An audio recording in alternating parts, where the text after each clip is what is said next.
Call to order. Good evening. All right, we're going to have the invocation by Josh Colson and the Pledge of Allegiance by Brian Tabor. Heavenly Father, we thank you for tonight. We thank you for the opportunity that we have together here as the Parish Council and citizens of Lafayette Parish. I pray that tonight that in our discussions and every decision that we make, that you would lead us and guide us, that it's you, Father God, that we would bring glory and honor to, and in everything that we do, may it be the best for the residents of Lafayette Parish. Father, we thank you for tonight.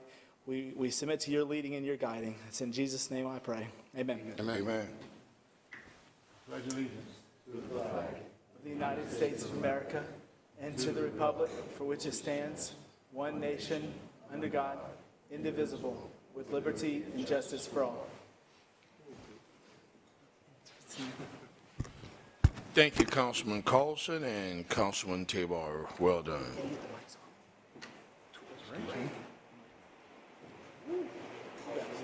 So tell him he's going to have to speak up because of the roof. Don't worry about that. There's liquid sunshine outside.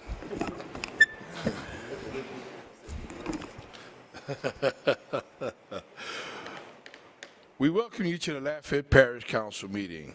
As presiding officer and chair, I would like to announce the following. This is a public hearing. To address the council on any item on this agenda, please fill out the speaker form to submit your information to the clerk prior to the call of the agenda item, or you will not be given the opportunity to speak. Staff assistant is available if needed.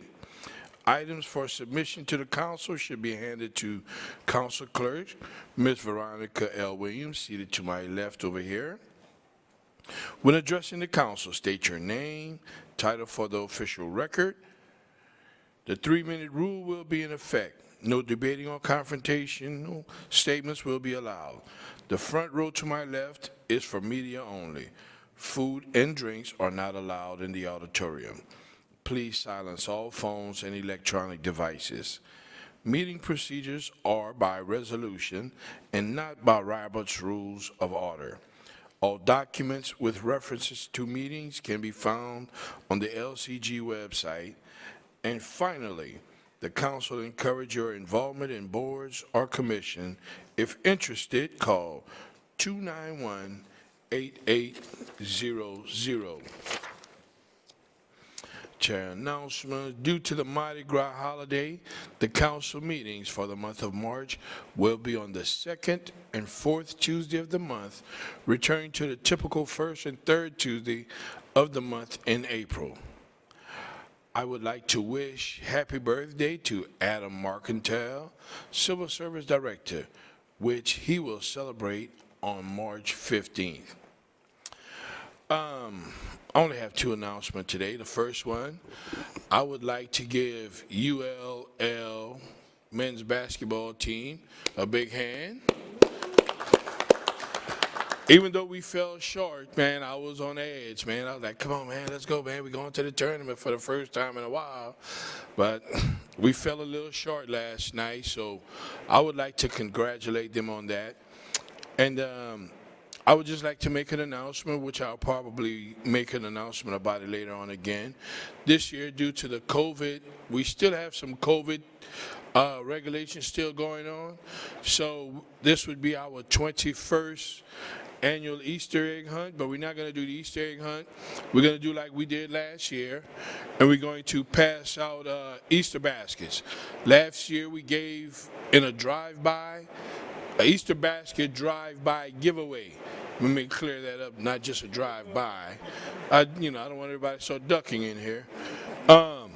We wound up giving away like right at about 1,000 baskets and many toys and things of such.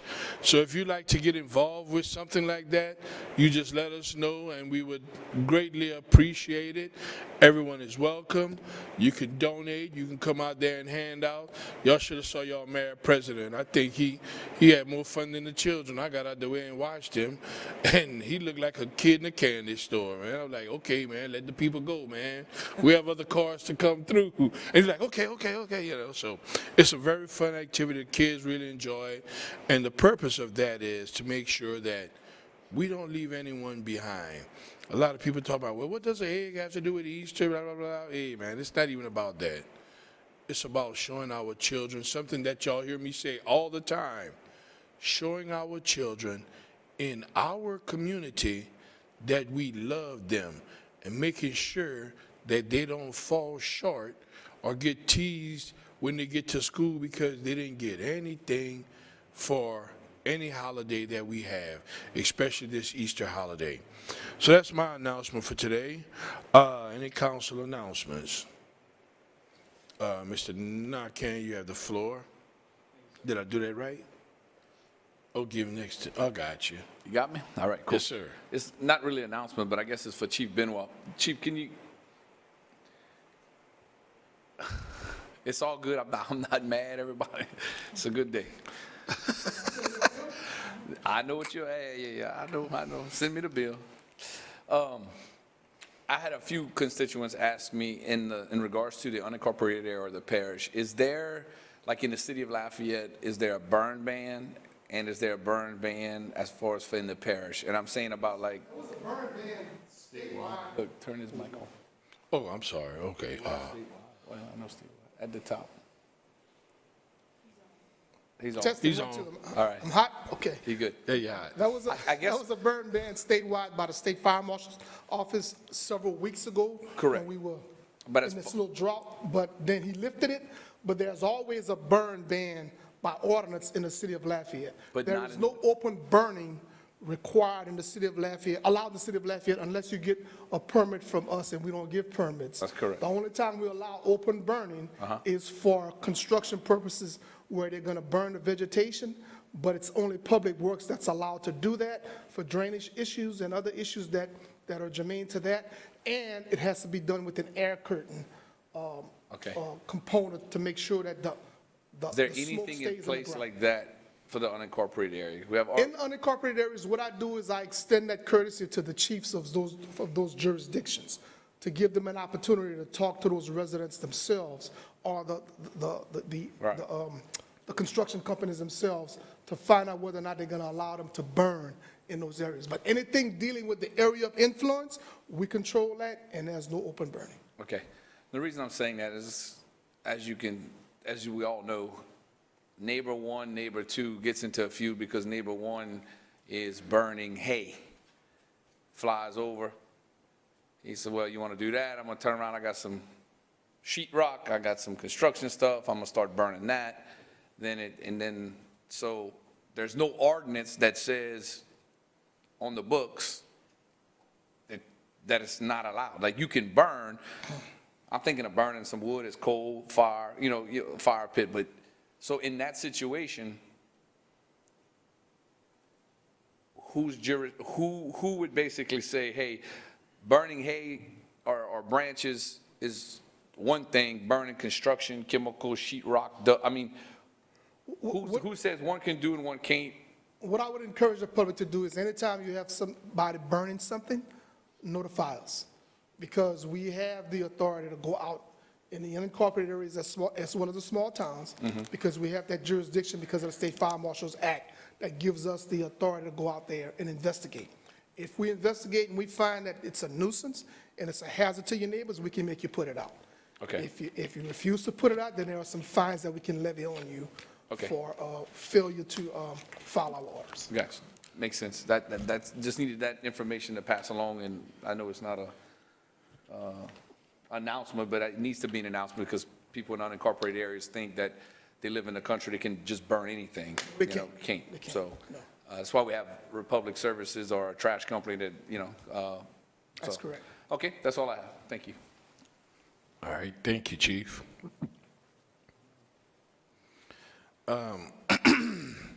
Executive Mayor report. I'm coming at you. Got you. Thank you, Mr. Chair, and also thank you for your efforts in the community. Always admirable, not just this holiday, but you're always in the community, and you were there before you were elected, so I know it's probably refreshing that you not only continue to do what you've done, but you ramped it up. So appreciate your leadership. Yes, sir. All right, several things, Mr. Chair, on the agenda here. First is the budget to actual comparison of major parish funds, January 2022 preliminary. Director Toops is behind me if you have any questions. Not seeing any, I will go to the second item. Very excited about this. We're going to talk about the Certificate of Achievement for Excellence in Financial Reporting. So for the sixth year in a row,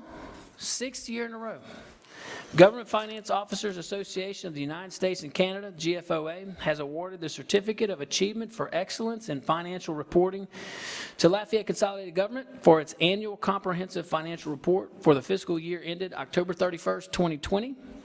The report has been judged by an impartial panel to meet the high standards of the program, which includes demonstrating a constructive spirit of full disclosure to clearly communicate its financial story and motivate potential users and user groups to read the report. The Certificate of Achievement is the highest form of recognition in the area of governmental accounting and financial reporting, and its attainment represents a significant accomplishment by a government and its management. This year, LCG was rated proficient across the board by all reviewers with no comments or suggestions for improvements. So congratulations to our Chief Financial Officer, Lori Toops, her wonderful staff, and everybody that helped to make this happen. So Director Toops, I turn it over to you.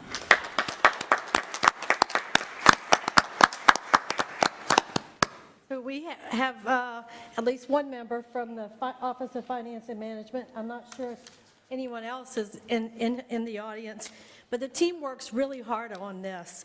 And I want to remind you that we are going well above and beyond the minimum required standards of Louisiana state law.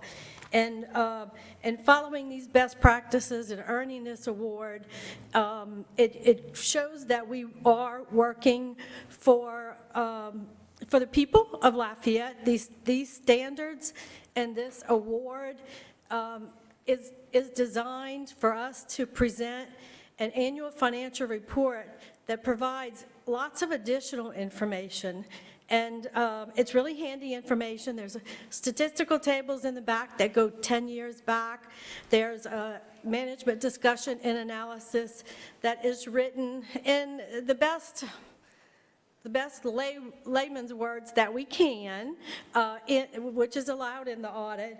But we are hoping to come out with another document really soon that we have a sample on the internet, and I'll tell you about it in a minute.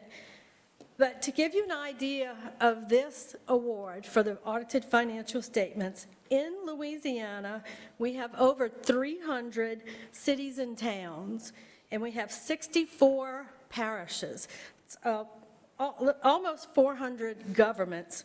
Only 22 of those cities and parishes in the state of Louisiana in the year 2019 earned that award. There's even less in the year 2020, but I have a feeling some of those people were just late filing with COVID. What we're working for this year is a new report really designed for the layperson. We didn't name it, but it's called the Popular Annual Financial Report. And so for this year, we are hoping to get a triple crown.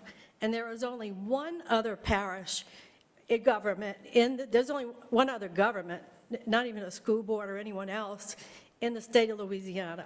So we will be the second one. And I'm hoping we get that on the first try, but if we don't, we'll go for the second try. So I've been here 11 years. I don't know if I mentioned that. 11 years here in Lafayette. And this is the 6th year in a row that we received this award. So I'm really proud that the staff has taken on this extra work, and we really enjoy doing it together. We look at the checklist and ask each other questions, and there's a few key people that work really hard on it, and I mean, they are looking for that announcement when it comes in, because they want to find out what did they do wrong. And this year, when there were no comments on corrections, and we were rated proficient by all reviewers, we really celebrated. So we appreciate the award, and if anybody else wants to come up and take a picture, they can.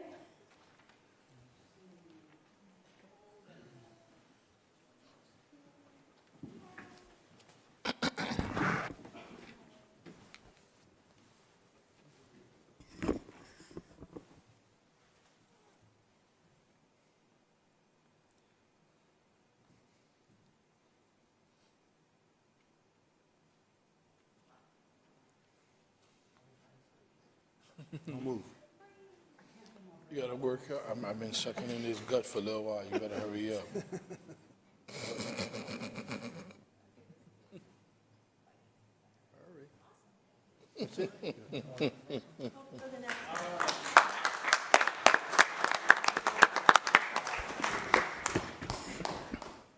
Ms. Toops, we would like to commend you on that. So we're looking forward to that extra money in our account and all this year. We know you can make it happen. All right, Mr. Chair, just a few more announcements. In regards to the Lafayette Park Department, Recreation Center hours have been extended. Effective Monday, March 14th, the recreation centers will be open Monday through Friday, 2 p.m. to 10 p.m., and on Saturdays, 8 a.m. to 4 p.m. Previously, they were open until 9 p.m. and not on Saturdays. So great job to Director Hollis Conway and his staff over there at the Park Department. Senior Center hours have been extended. We've gotten a lot of calls about this, so I'm very excited to announce this. More classes were added at the Rose House. Hours were Monday, Wednesday, and Friday at 8 a.m. to 2 p.m. They are now Monday through Friday at 8 a.m. to 2 p.m., again with more additional classes added. At the Art House, hours were Tuesday and Thursday, 8 a.m. to 2 p.m., and they are now Monday through Thursday, 8 a.m. to 2 p.m., and Friday, 8 a.m. to 12 p.m. And for more information, you can go look at the Park Facebook page. Project Park Sweep initiative is going strong. The Lafayette Park is improving Lafayette's 27 parks to include doing repairs, replacements, cleaning, painting, and many more activities and improvements. The parks that have been completed so far have been Beaver Park, Hyman Park, also the Dorsey Donlin Park, the Acadiana Campground, the actual campground part. Currently, we're at the Acadiana Park, so right next door. And then for more information and ways that you can help or join the Park Sweep Initiative, you can go to the Lafayette Park Facebook page or visit the LCG website. A very important announcement, and we may have some veterans here in the audience, or you may know someone. The Vietnam Veterans Ceremony of Honor event will be the second time we host it, but this time, first public event. We're excited about this, so we need your help. March 29th at 1 p.m. to 2:30 p.m. at the Acadiana Center for the Arts. So again, March 29th, 1 p.m. to 2:30 p.m. We will hold this event to honor Vietnam veterans. So if you're a Vietnam veteran or if you know someone that's a Vietnam veteran, we'd love to have them join. And if you want more information, you can go to the LCG Facebook page. We'll have some information on that. I want to thank Councilman Gilbo for his leadership and partnership in this initiative. He's been working really hard with our communications department and other areas in LCG, but this is a great event. So if you know a Vietnam veteran, please have them show up, and they can just get our attention. We'll have some sign-in sheets at the event. And then lastly, at the Lafayette Animal Shelter and Care, we're going to have a Lafayette Animal Shelter and Care Center dog vaccination event. Friday, March 11th, from 9 a.m. to 1 p.m. at the MLK Recreation Center. That's 309 Core Street. So March 11th, have a vaccination for your dog. There's free DAP and rabies vaccines to the first 500 dogs. This is a drive-through setting, and for more information, you can visit the LCG Facebook page or the Animal Shelter Facebook page. So that being said, that's all I have, Mr. Chair. Appreciate the time. Thank you very much. I'd like to piggyback on that. And Ms. Sidra will tell you she hasn't gotten a phone call for me in many mornings. I've called her many mornings. I pass through the parks in the mornings, and I'll be like, what's going on? We're kind of looking rough this morning. I think the last call I gave her, I said, we've improved. Thank you very much. And she was like, thank you for calling me at least with a good report, at least for once, you know. But you guys have been doing a better job, and I appreciate the job and the efforts. Now, you're saying the rec centers will be open on Saturday. Is that for free play, or is that for rental? It's for free play as well? You're still hot. Free play, stand by for rental information, and if you have the need, you can call our park department and work something out. Thank you very much. Thank you. Okay, resolutions. This is a public hearing, and speaker sheets are available for anyone wishing to Mr. address Chair. the I apologize, Mr. Gilbo. I was so used to you doing that to people, I forgot to pay you back. You're going to make my money. Listen, just real quick, I just want to echo some of the comments that has been made by the the improvements in the park. It's absolutely unbelievable what I see that's been posted, Mr. Mayor, on Facebook, you know, the before and afters. I am so impressed. If that's not a commitment to this community, I don't know what is. And Hollis, wherever you are, my buddy, fantastic job to you and your staff. It's absolutely amazing. If you have not been out to see some of these that have been cleaned up, renovated, beautified, go out and enjoy it. I mean, community be proud of these people. They have worked their tails off making this accommodating and nice, inviting places for each and every one of us. So hats off, congratulations. Any other announcements? Seeing none. Resolution. This is a public hearing and speaker sheets are available for anyone wishing to address the council. The 3-minute rule does apply. Ms. Cindy, can you please read for us? Parish Resolution 3, 2022, a resolution of the Lafayette Parish Council amending Parish Resolution 7, 2021, which created the City Parish Alignment Commission and providing for a 3-month extension for commission members' terms. I need a motion. So moved by Councilman Tabor, second by Councilman Carlson. Any council discussions? Councilman Nakane, you have the floor. Yes, sir. Mr. Gilbo, enlighten me as far as for the 3-month extension, as far as for what other information do we are trying to gather? What's the goal for extending it 3 more months?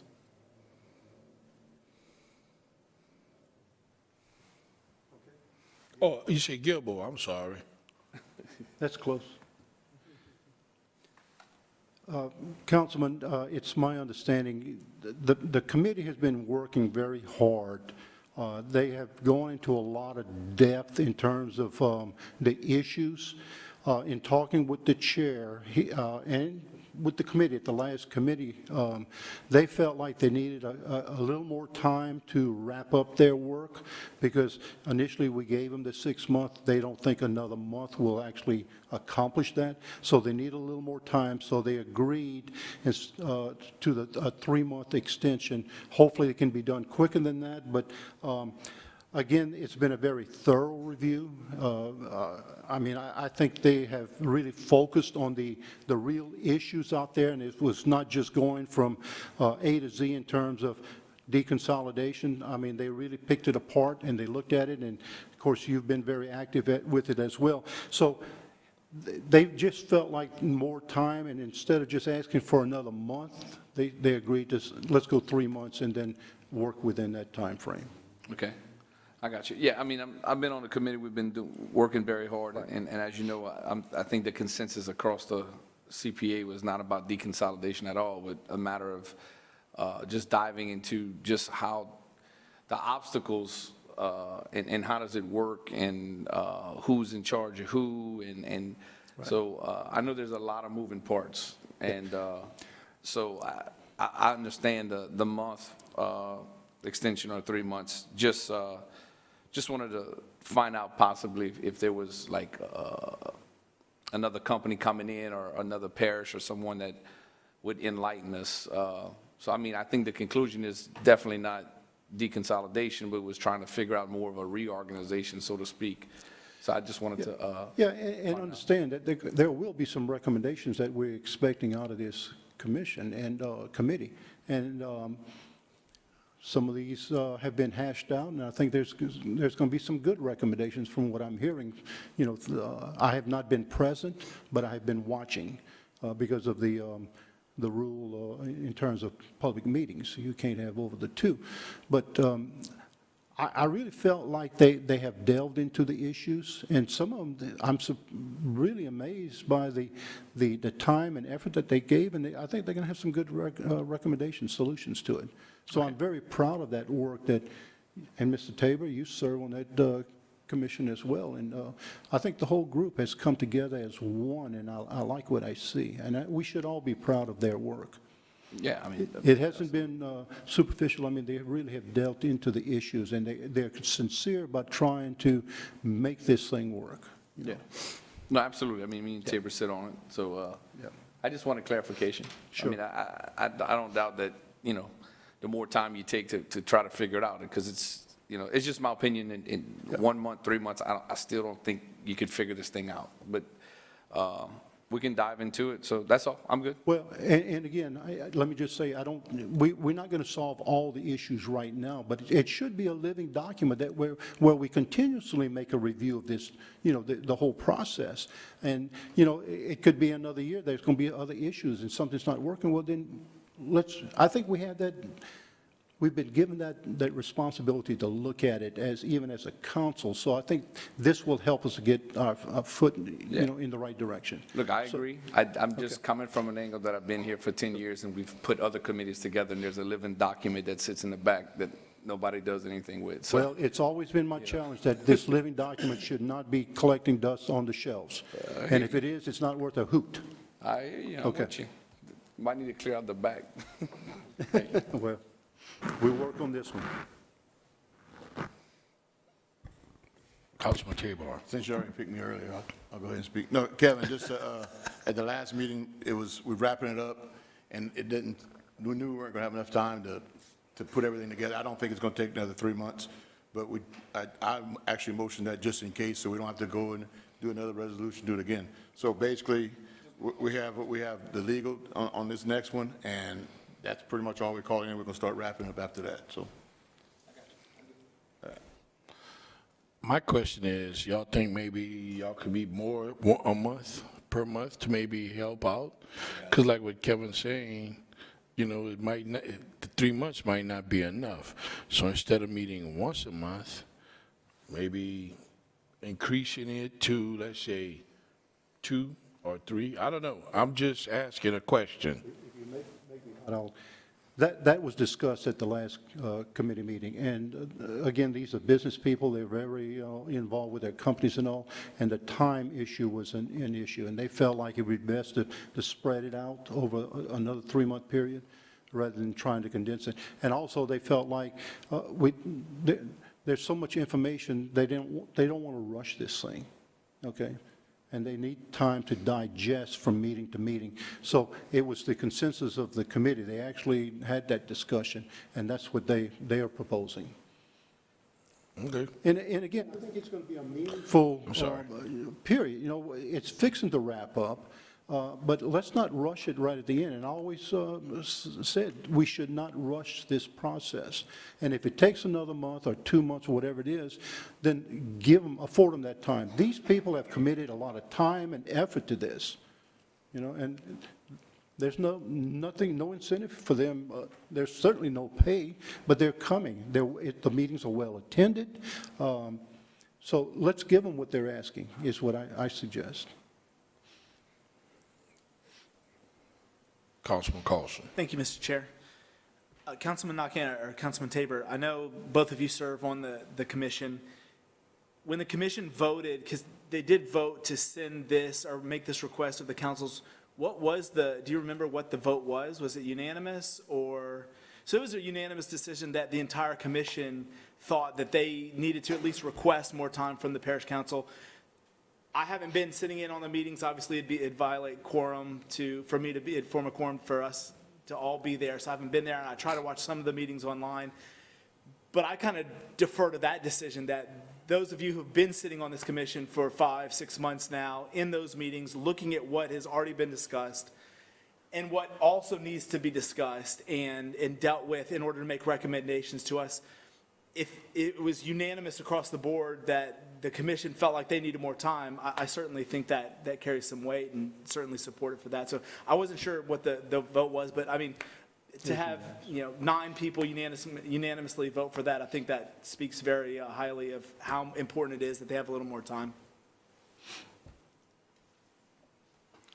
Any more discussions?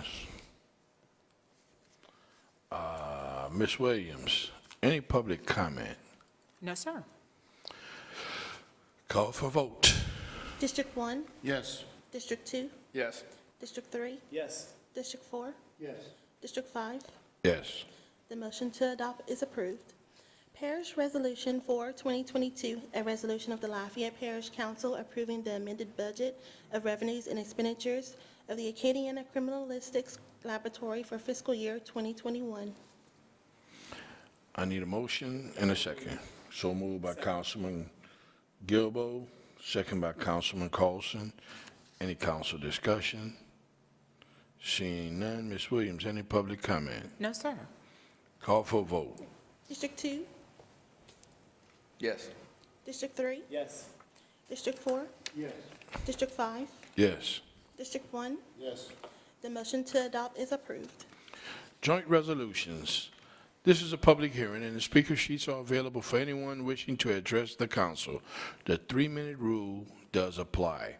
Ms. Cindy, can you please read? Joint Resolution 7, 2022, a joint resolution of the Lafayette City Council and the Lafayette Parish Council adopting a Louisiana compliance questionnaire as a required part of the Lafayette City Parish Consolidated Government's annual financial and compliance audit. I need a motion and a second. Moved by Councilman Tabor, second by Councilman Carlson. Any council discussion? Seeing none. Ms. Williams, No, sir. call for vote. District 3, Yes. District 4, Yes. District 5, Yes. District 1, Yes. District 2. Yes. The motion to adopt is approved. Joint Resolution 8, 2022, a joint resolution of the Lafayette City Council and the Lafayette Parish Council authorizing a non-warranty cash sale of 419 South Washington Street to an adjoining landowner pursuant to Louisiana Revised Statute 472202B for the price of the sale's anticipated costs. I need a motion and a second. So moved by Councilman Nakane, second by Councilman Tabor. Any council discussion? Ms. Williams, any public No, comments? sir. Call for vote. District 4, Yes. District 5, Yes. District 1, Yes. District 2, Yes. District 3. Yes. The motion to adopt is approved.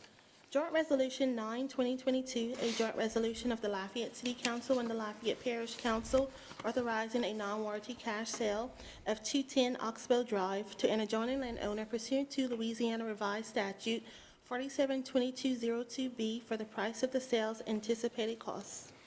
I need a motion and a second. So moved by Councilman Carlson, second by Councilman Tabor. Any council discussions? Ms. Williams, any public comments? No, sir. Call for a vote?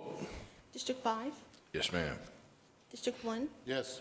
District 2, Yes. District 3, Yes. District 4. Yes. The motion to adopt is approved. Joint Resolution 10, 2022, a joint resolution of the Lafayette City Council and the Lafayette Parish Council authorizing a non-warranty cash sale of 1012 Apple Street to an adjoining landowner pursuant to Louisiana Revised Statute 472202B for the price of the sale's anticipated costs. I need a motion and a second.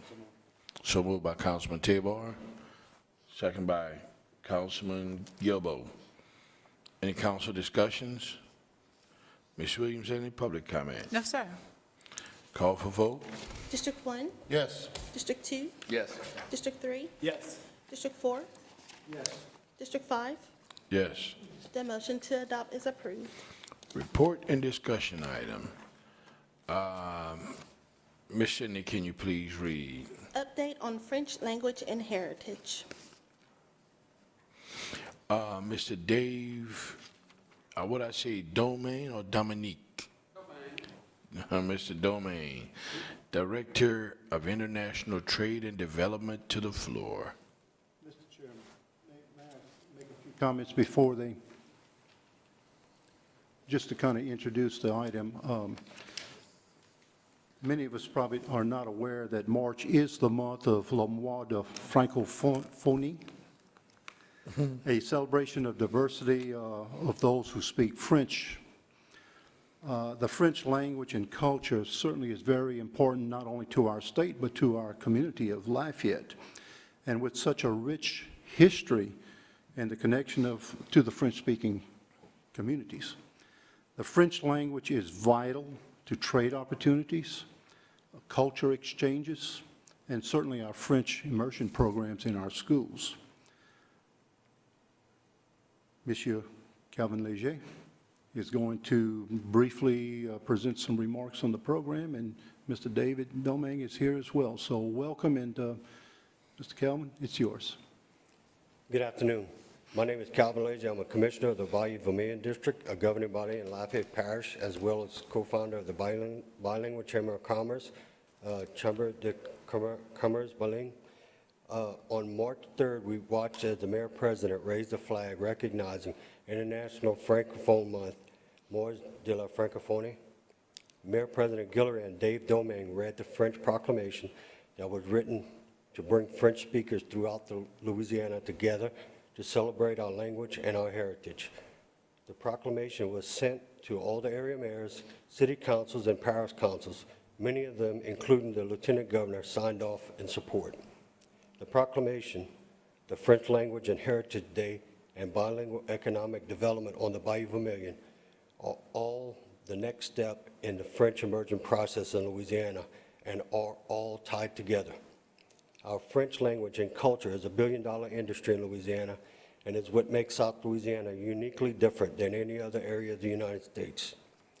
Bayou Vermilion District signed off on its own version of the French proclamation, as well as on Saturday, March 26th, we'll be hosting our second annual French Language and Heritage Day Festival, a day to celebrate all French-speaking cultures of Louisiana, no matter where you came from or how you arrived here. The event will be held in our Vermilionville performance area, and doors will be opening at 9 a.m. The BVD president and honorary mayor of Vermilionville will read the proclamation kicking off the day's events.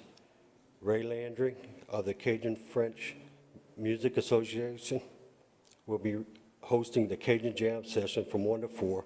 We will have wandering musicians meant to represent street performers, French breakfast table, French lunch table in the restaurant, Cotefield, the Acadian Memorial Museum, and other organizations will have tables set up for you to visit and to find out more about what they do. There will be a few vendors of different types. Michael LeBlanc and the Lafayette Petanque Association will be putting on a demonstration, and the BVD commissioners will be cooking French festival food. Café de Maman will be open at 11, serving its spectacular Cajun and French menu. And also later that afternoon, Steve Raleigh and the Raleigh Family Band will be playing. And to get more information on that event and purchase tickets, you can call 337-789-1538.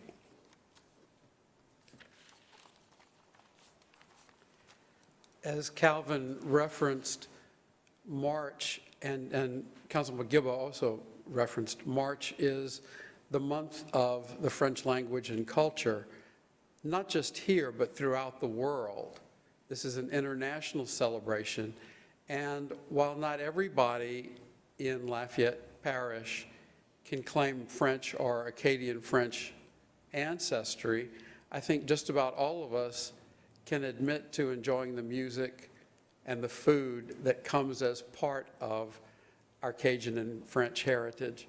So the Mois de la Francophonie is a chance for us to celebrate that heritage, but also to remind ourselves that we've got counterparts all over the globe that we share this with, and we can do business with them.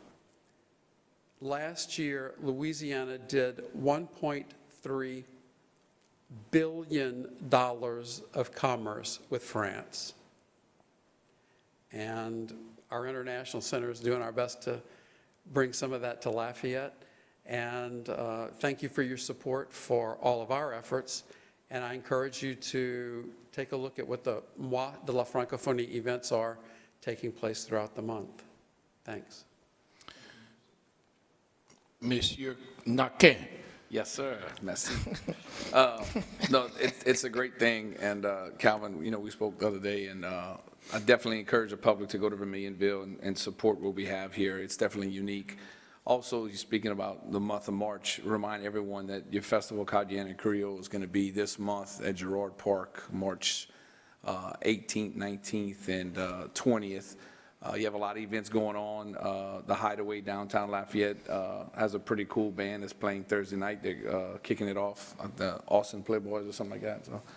I know you don't know the name of the band, but yeah, it's Kevin Naka and Austin Playboys. But we have a lot to be proud of here in Lafayette, Louisiana, and Lafayette Parish, just because of our culture and our French language.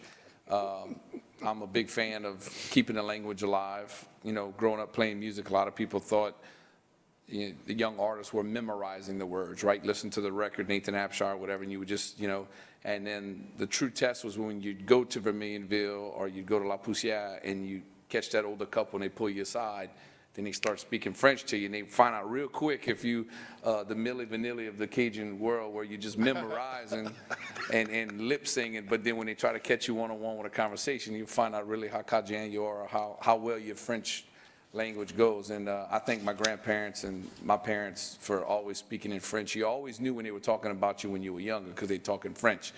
But then as you get older, you catch on to those languages, and you know, I speak it very well. I wish it'd be a little bit more fluently, but I definitely think, you know, I'm very proud to support you guys in anything I can do to help with international trade and the French. I mean, it's a great thing. So you got my blessing 100%. Same thing with Vermilionville.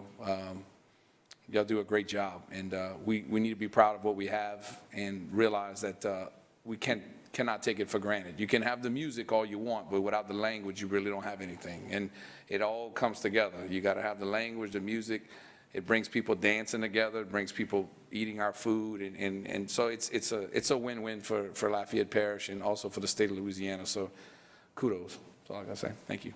Make sure you come out and support Festival Cajun Creole. Make sure you go to Vermilionville, support their activities, and you know, you have something to be proud of. Not every parish or not every state has all the music and the entertainment and the wonderful French-speaking constituents that we have in this parish. And it's a dying art, and we need to have more younger people. And I would encourage my fellow council members to learn French, not the curse words or the bad words, but like learn how to carry a sentence or two. Thank you. Thank you. Can I say one more thing? So regarding what you were saying, Mr. Naka, could we ask you, or all the musicians and performers, when you're doing your shows, can you just remind people to teach their children to speak French? Absolutely. Perfect. Thank you. Thank you, les amis. And tupi. That's it like that on purpose, so that way you know. Don't come try to corner me and ask me too many French words. I'll be like, oh, well. Ms. Williams, any public comment? No, sir. No, sir. All right. Thank you very much, Leslie. That's what I say, man. Hey, man, Creole. Okay? All right, ordinance for final adoption. Yeah, I appreciate that, but you get a good laugh. All right. This is a public hearing, and speaker sheets are available for anyone wishing to address the council. The 3-minute rule does apply. Ms. Cindy, can you read for us, please? Parish Ordinance 8, 2022, an ordinance of the Lafayette Parish Council amending the fiscal year 21-22 capital budget of the Lafayette City Parish Consolidated Government by transferring $85,129.81 in excess funds from Steel Track Excavator RPL1 budget line item to a new centrifugal pump access new 1 budget line item for additional funding needed within the Drainage Department. Moved by Councilman Nakan, second by Councilman Carlson. Any council discussion? Ms. Williams, any public comment? No, sir. Call for vote, please. District 2, Yes. District 3, Yes. District 4, Yes. District 5, Yes. District 1. Yes. The motion to adopt is approved. Parish Ordinance 9, 2022, an ordinance of the Lafayette Parish Council amending the fiscal year 21-22 operating and capital budget of the Lafayette City Parish Consolidated Government by increasing the use of fund balance in Fund 261 Drainage Maintenance Fund in the amount of $1,400,000 and appropriating within the Public Works Department Capital Improvements Division for the Oak Springs Flood Control Project. So moved by Councilman Nakane, second by Councilman Carlson. Any council discussion? Ms. Williams, any public comment? No, sir. Call for vote. District 3, Yes. District 4, Yes. District 5, Yes. District 1, Yes. District 2. Yes. The motion to adopt is approved. Joint ordinance for final adoption. This is a public hearing, and speaker sheets are available for anyone wishing to address the council. The 3-minute rule does apply. Ms. Cindy, can you please read? Joint Resolution 11, 2022, a joint ordinance of the Lafayette City Council and the Lafayette Parish Council, amending the fiscal year 21-22 capital budget of the Lafayette City Parish Consolidated Government by transferring $312,813.26 from the River Oaks Pump Station project and appropriating within the Public Works Department Capital Improvements Division for additional funding needed for the River Oaks Detention Project.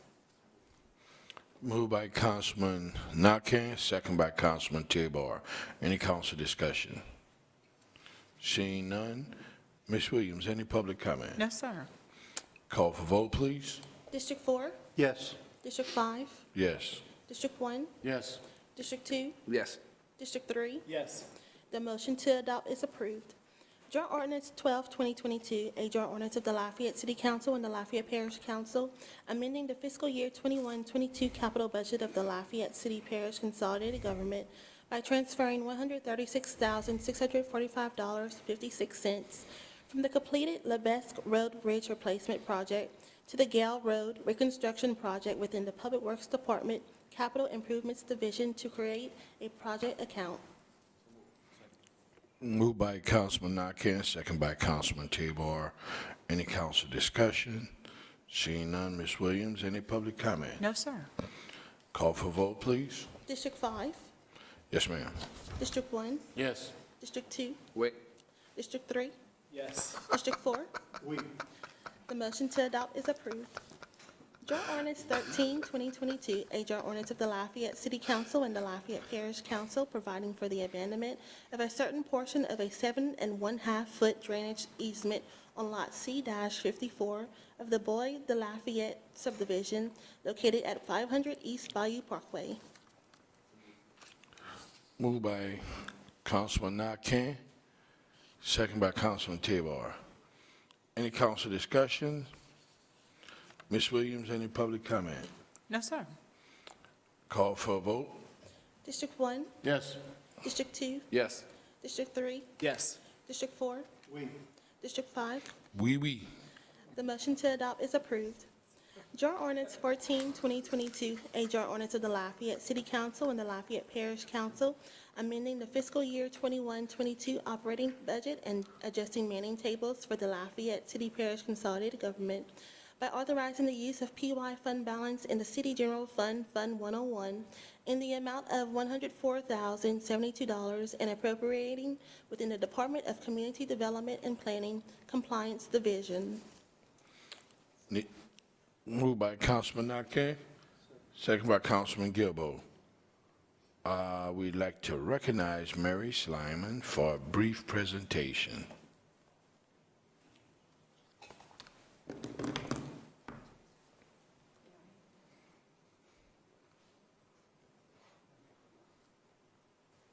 Hi, y'all. Hello. Good afternoon. Mary Slyman. Yeah, you like the long hair? Thanks, Kevin. Director of Community Development and Planning. This is Kathy Trahar. She's a planner too in our development division. If all goes as planned, she'll be our interim compliance manager as soon as we get this ordinance taken care of. Today, I just want to kind of give you a quick rundown on our compliance efforts since the Lafayette Development Code was put in place at the end of 2020. I want to first say a huge thank you to our administrative law judge, Judge Travis Broussard. If you've ever gotten to attend one of our hearings, I will tell you he does a great job. He's very thorough while also being fair. So it's very refreshing, and I hope that everyone who's been on either side feels the same way. Since the hearings began in June, we've heard about 60 cases. As of now, we have 3 divisions that are bringing cases to the Bureau. We obviously have our Lafayette Development Code and our zoning-related violations, but we also have our property maintenance code violations and also junk vehicles, which is something that you all recently changed in the ordinance, I guess it was late last year. So we're starting to see those come through as well. Just a couple statistics here. You can see for in the case of zoning in the Lafayette Development Code only, this is not property maintenance code, it's not junk vehicles. You can kind of see where our compliance cases are coming, mostly from the use or misuse of a use. So people are operating businesses potentially in the wrong zoning districts. So you can see the 201 total cases that we've been working in 2021. We also, you can see how many have been resolved, how many are open or active, the total number that have been brought to the Bureau. I will tell you this, we've had a huge increase in voluntary compliance, which is very refreshing because it saves us from having to get as far as the Bureau. That total of 81 cases for LDC violations. We believe because most people want to comply because they don't want to have to get to the Bureau. So that is nice to see people are starting to take care of their violations on their own.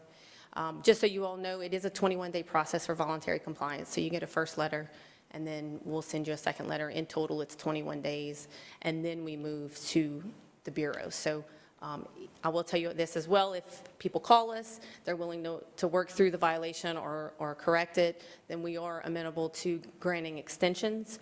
But if we don't hear from you, then generally after your 21 days, you're going to the Bureau. A little bit about the Bureau itself. This is the percentages as far as the status of our cases. We have done some cleanup or are working on cleanup. Some have been resolved. We do have some that have been appealed.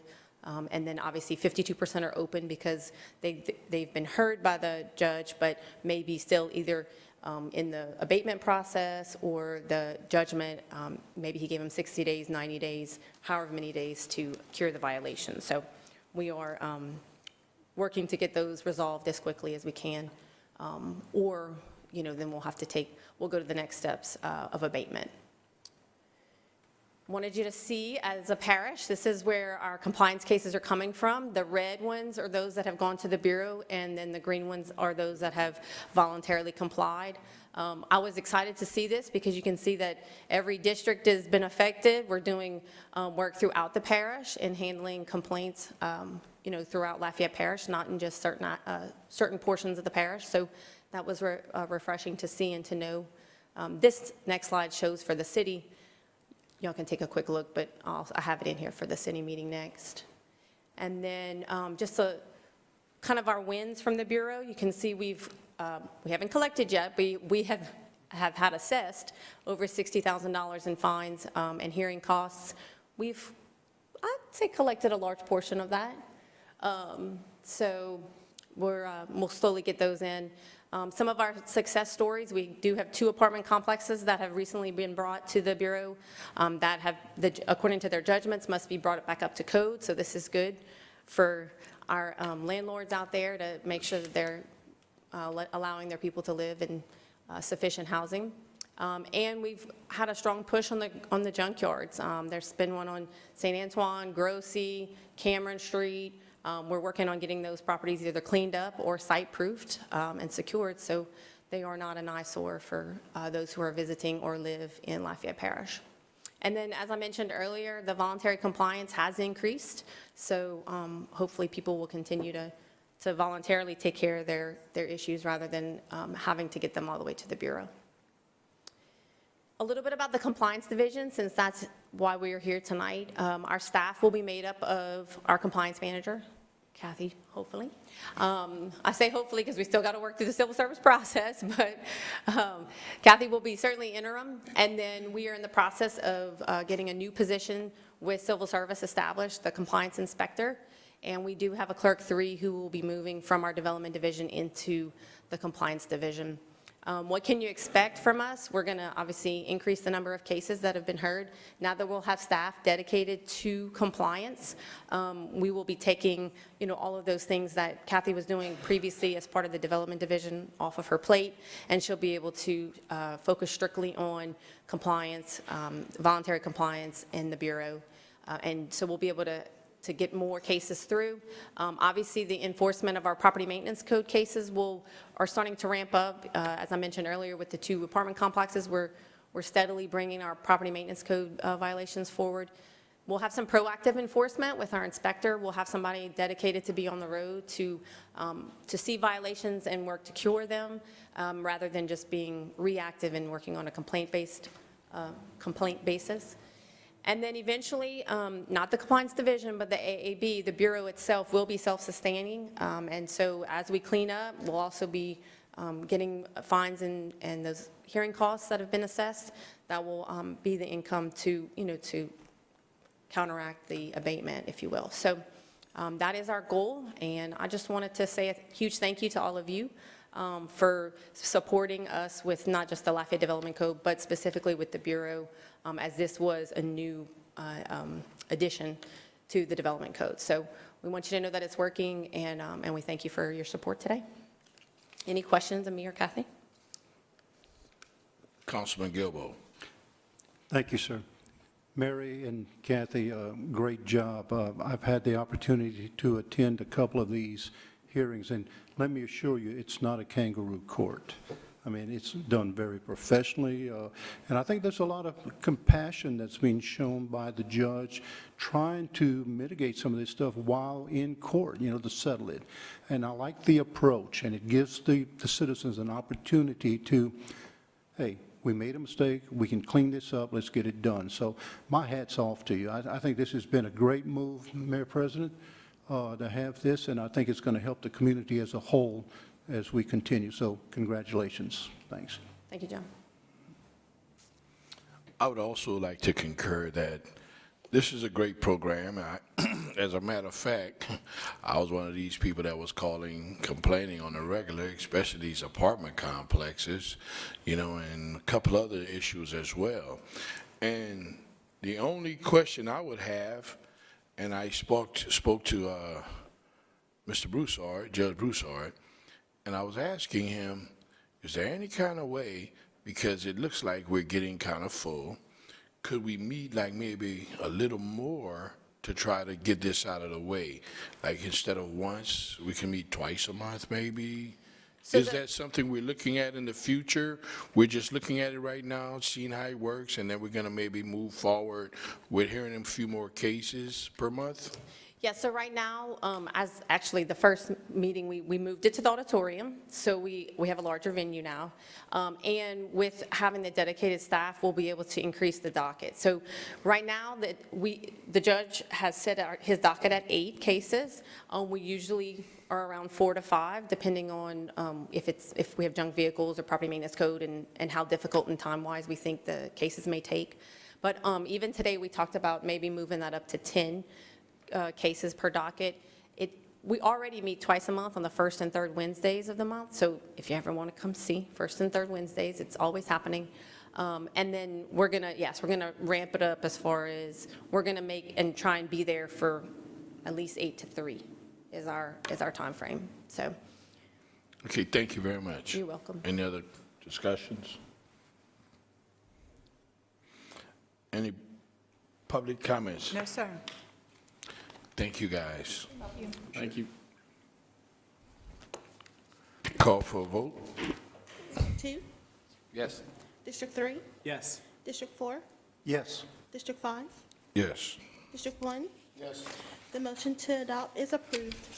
Joint Ordinance 15, 2022, a joint ordinance of the Lafayette City Council and the Lafayette Parish Council, amending Chapter 70 of the Lafayette City Parish Consolidated Government Code of Ordinances by enacting Article 4, Mobile Food Establishments, regarding the permitting and operation of same, and establishing penalties for violations, and amending Chapter 89 of the Lafayette City Parish Consolidated Government Code of Ordinances by amending Article 2, Section 89-21-2 use table and Section 89-21D related to mobile food establishments.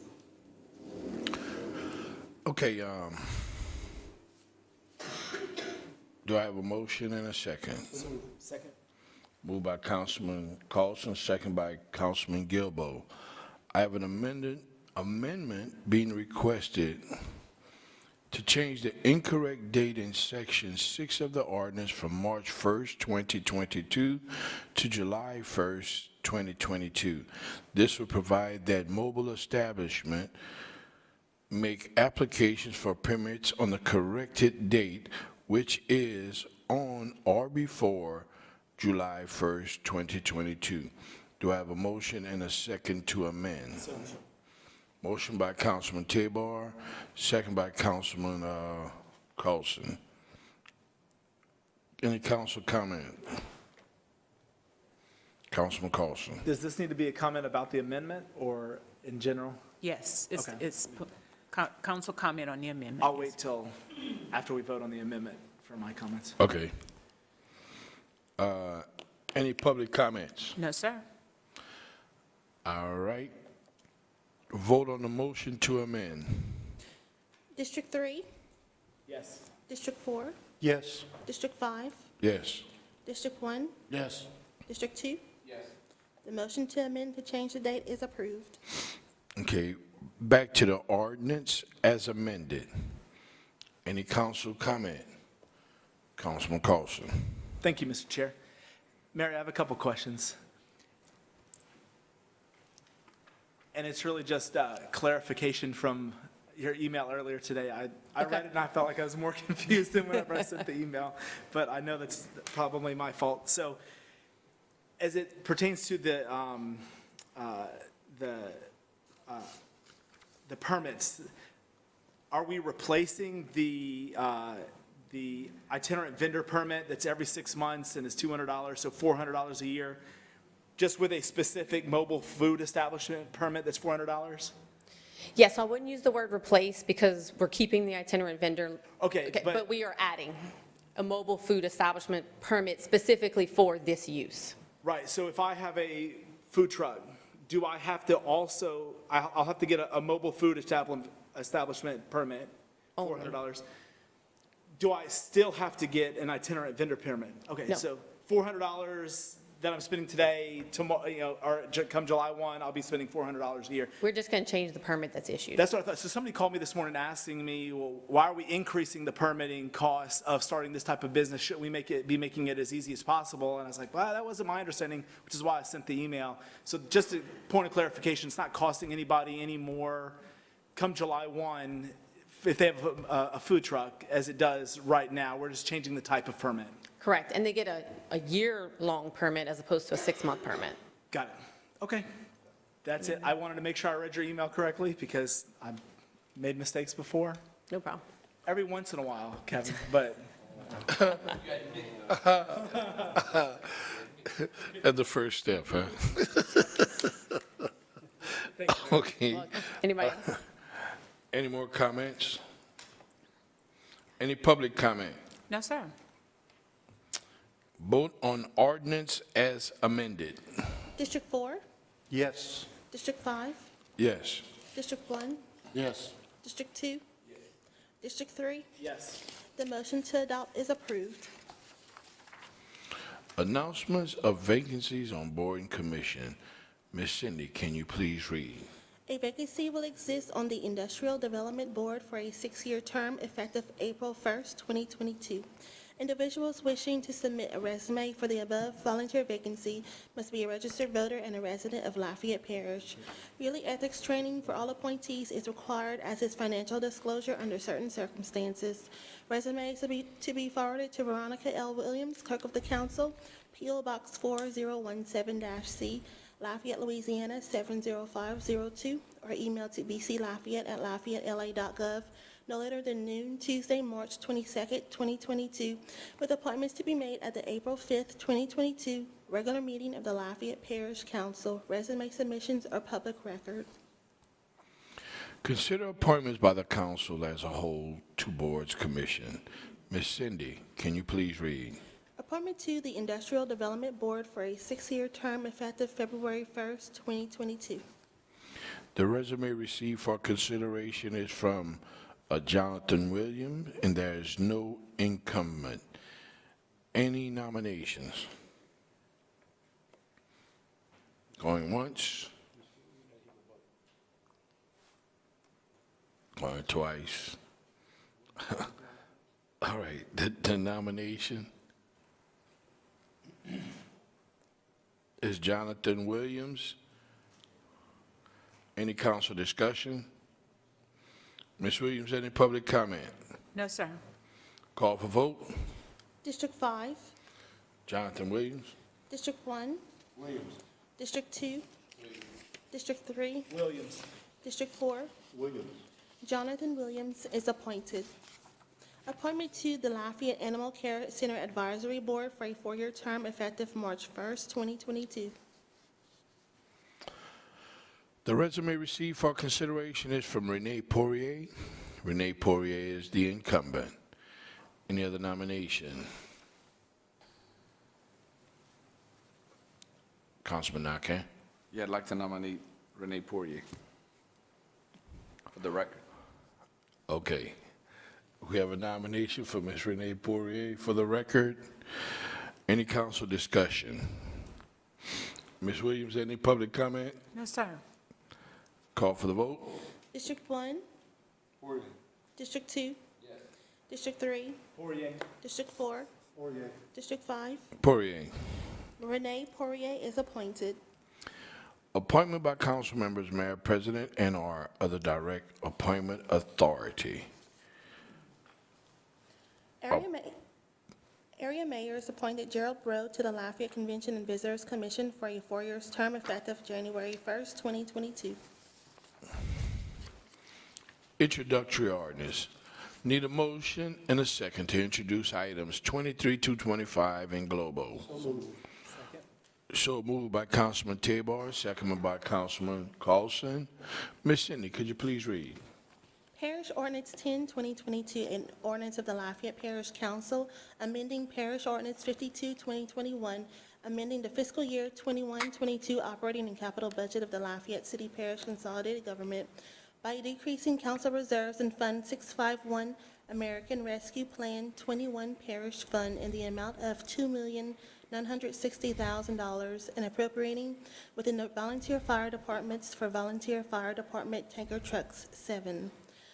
Parish Ordinance 11, 2022, an ordinance of the Lafayette Parish Council amending the fiscal year 21-22 capital budget of the Lafayette City Parish Consolidated Government by decreasing council reserves in Fund 651, American Rescue Plan 21 Parish Fund in the amount of $2 million and appropriating within the Public Works Department for the Bayou Vermilion Flood Control CIDC project. Parish Ordinance 12, 2022, an ordinance of the Lafayette Parish Council amending the fiscal year 21-22 capital budget of the Lafayette City Parish Consolidated Government by increasing reimbursement revenues from the state of Louisiana Facility Planning and Control for Government Complex renovations of Parish Courthouse, project number 50J2804B03, in the amount of $4,500,000 to be appropriated within the Public Works Department for said project. Any council discussions? Ms. Williams, any public comment? No, sir. Call for vote to introduce items 20 through to 25 in global. District 2, Yes. District 3, Yes. District 4, Yes. District 5, Yes. District 1. Yes. The motion to introduce items 23 through 25 is approved. Joint introductory ordinance. I need a motion and a second to introduce items 27 through 32 in global. So moved by Councilman Nakane, second by Councilman Carlson. Ms. Cindy, can you please read? Joint Ordinance 16, 2022, a joint ordinance of the Lafayette City Council and the Lafayette Parish Council authorizing the Lafayette Mayor President to enter into an intergovernmental agreement with the Lafayette Parish School Board for the joint use of recreational facilities. Joint Ordinance 17, 2022, joint ordinance of the Lafayette City Council and the Lafayette Parish Council amending the fiscal year 21-22 operating budget of the Lafayette City Parish Consolidated Government by transferring $1,619,072 from Fund 607 Group Hospitalization Fund to Fund 101 City General Fund for the actuarial payment to the Municipal Employees Retirement System. Joint Ordinance 18, 2022, a joint ordinance of the Lafayette City Council and the Lafayette Parish Council authorizing the Lafayette City Parish Consolidated Government to sell at a public internet auction surplus miscellaneous movable property which are no longer needed for public purposes as per the attached list internet auction. Joint Ordinance 19, 2022, a joint ordinance of the Lafayette City Council and the Lafayette Parish Council amending the fiscal year 21-22 capital budget of the Lafayette City Parish Consolidated Government by transferring $10,000 in funds from Bridge Repairs Parish budget line item to Ice Machine RPL1 budget line item for additional funding needed within the Traffic, Roads, and Bridges Department, Street Division. Joint Ordinance 20, 2022, a joint ordinance of the Lafayette City Council and the Lafayette Parish Council amending the fiscal year 21-22 operating budget of the Lafayette City Parish Consolidated Government by increasing revenues in the amount of $3,549,084, including $2,661,813, 75% received from the State of Louisiana Governor's Office of Homeland Security and Emergency Preparedness under the FEMA Hazard Mitigation Grant Program, FEMA 4570 DRLA Hurricane Delta Grant, $887,271, 25% match from Lafayette Consolidated Government Public Works Parish Street Drainage Bridge Fund, and participating property owners for the acquisition or elevation of repetitive loss and severe repetitive loss properties, and construction of a drainage pond near Oak Springs subdivision, and appropriating within the Community Development and Planning Department and authorizing the Lafayette Mayor President to enter into intergovernmental agreements with the municipalities in Lafayette Parish related to the acquisition, demolition, and subsequent transfer of properties acquired through the FEMA Hazard Mitigation Grant Program. Joint Ordinance 21, 2022, a joint ordinance of the Lafayette City Council and the Lafayette Parish Council amending the Lafayette Development Code, Chapter 89 of the Lafayette City Parish Consolidated Government Code of Ordinances. Any council discussions? Seeing none, Ms. Williams, any public comment? No, sir. Call for a vote from council to introduce items 27 through 32 in Golbo. District 3, Yes. District 4, Yes. District 5, Yes. District 1, Yes. District 2. Yes. The motion to introduce items 27 through 32 in global is approved. Comments from the public. Comments from the public on any other matters not on an agenda. This is the time to speak about topics that are not included as agenda items. Topics should be related to the parish of Lafayette and are within the legislative power of the parish council. No debating or confrontational statement will be allowed. For efficiency and to allow everyone the opportunity to speak, questions should be submitted in writing to the clerk of the council, and the 3-minute rule will be in effect. Ms. Williams, we have any comments? Yes, sir. We do have 4 speakers signed in to speak, the first of which is Jack Venable, and he will be followed by Elsa Demetriades. How you doing? My name is Jack Venable. I'm a resident of Lafayette, also a business owner. I just came before y'all to bring up an issue that I've been having for a few years with Republic Services. The way they bill for garbage collection isn't right. So, for example, in October, I received a bill for $87, which covers from November 1st to January 1st. 2 months later, you receive a bill saying they've increase the price because the Lafayette Consolidated government told them to, even though that's not true, by $6. It's for the same period that you already agreed for that price. So that's not very legal. I've asked my attorney to write them a letter numerous times over the years, and they've always reimbursed me that $6. This year, their customer service is just so bad you can't even talk to anyone. So instead of going through that same legal process every year for $6, I'm bringing it up to y'all attention. So right now, I have no garbage collection because they turned me off for $6. But right now, say you have 30,000 people with garbage service, that's hundreds of thousands of dollars extra that Republic Service is getting and taken out of the parish that could be spent on other things. I'm not disagreeing with the rate increase. I'm disagreeing the way they bill it. So if they would change the way they bill it, then there's no issue, but you can't back bill something when the price is already agreed to. It's like going to a restaurant and ordering food, and halfway after you eat it, they change their mind and say, we're going to raise the price. So I've put copies of the bill, and I gave it to them if y'all want to look at it, and it's just to overview it. And since I got 59 seconds left, whenever the contract is over for public services, I really urge y'all to look at this contract because it was so poorly written. I'm probably one of the few people who have read it. And it's very expensive. I have businesses and properties across all of Southwest Louisiana in 6 different parishes, and I called an additional 2, and we're by far the highest, by at least 40 or 50% higher than any other parish for garbage collection, as far as what is charged to us and not paid by other types of taxes. So that's all I got to say, and hopefully we get somebody different. Thank you. Thank you, sir.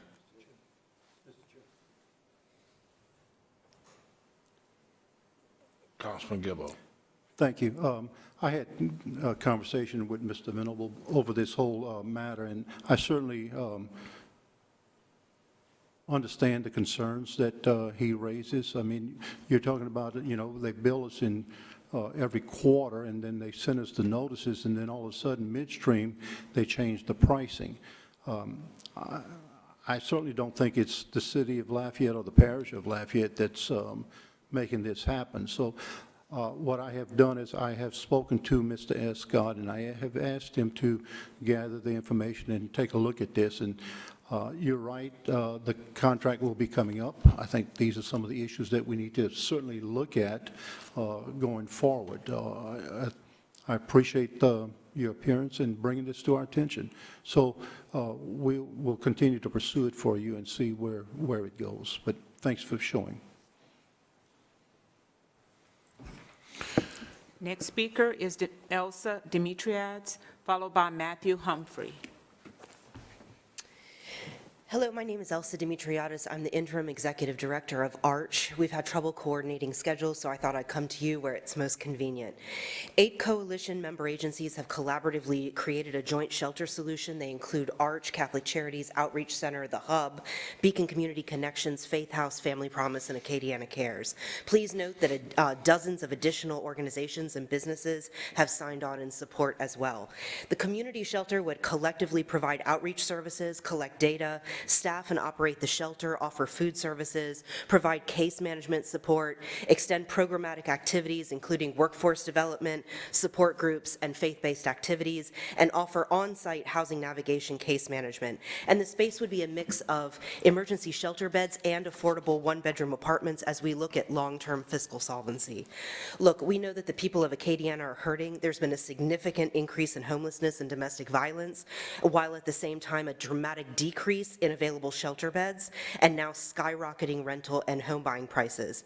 The cost of shelter is approximately $55 per night. The cost of jail is conservatively estimated between $62 and $67 per night, which doesn't include things like transportation or law enforcement efforts.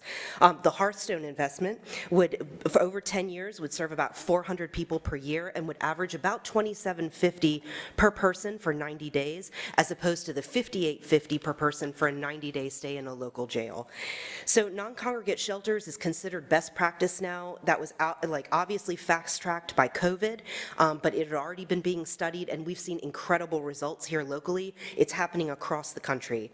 We haven't waited for funding. We've spoken extensively with LPTFA, who's amenable to taking ownership of the building, which Arch would then coordinate, oversee, and manage the shelter operations in coordination with other agencies.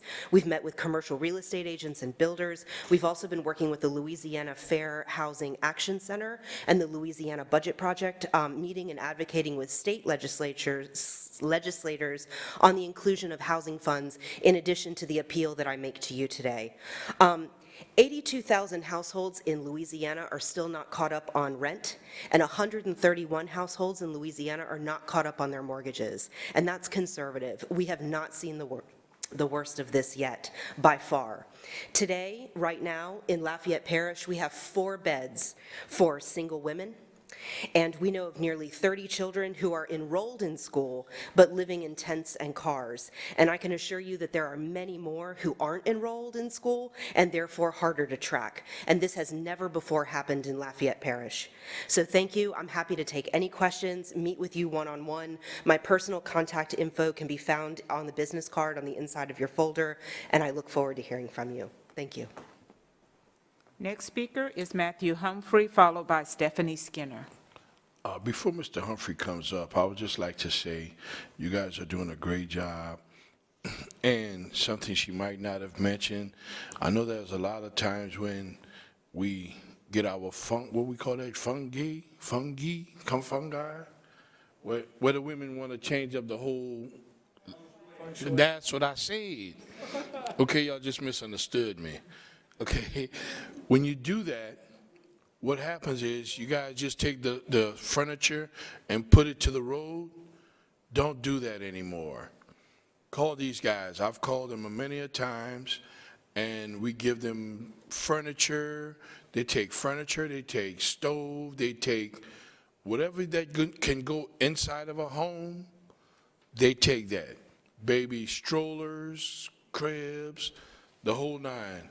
I've given them a lot of these things.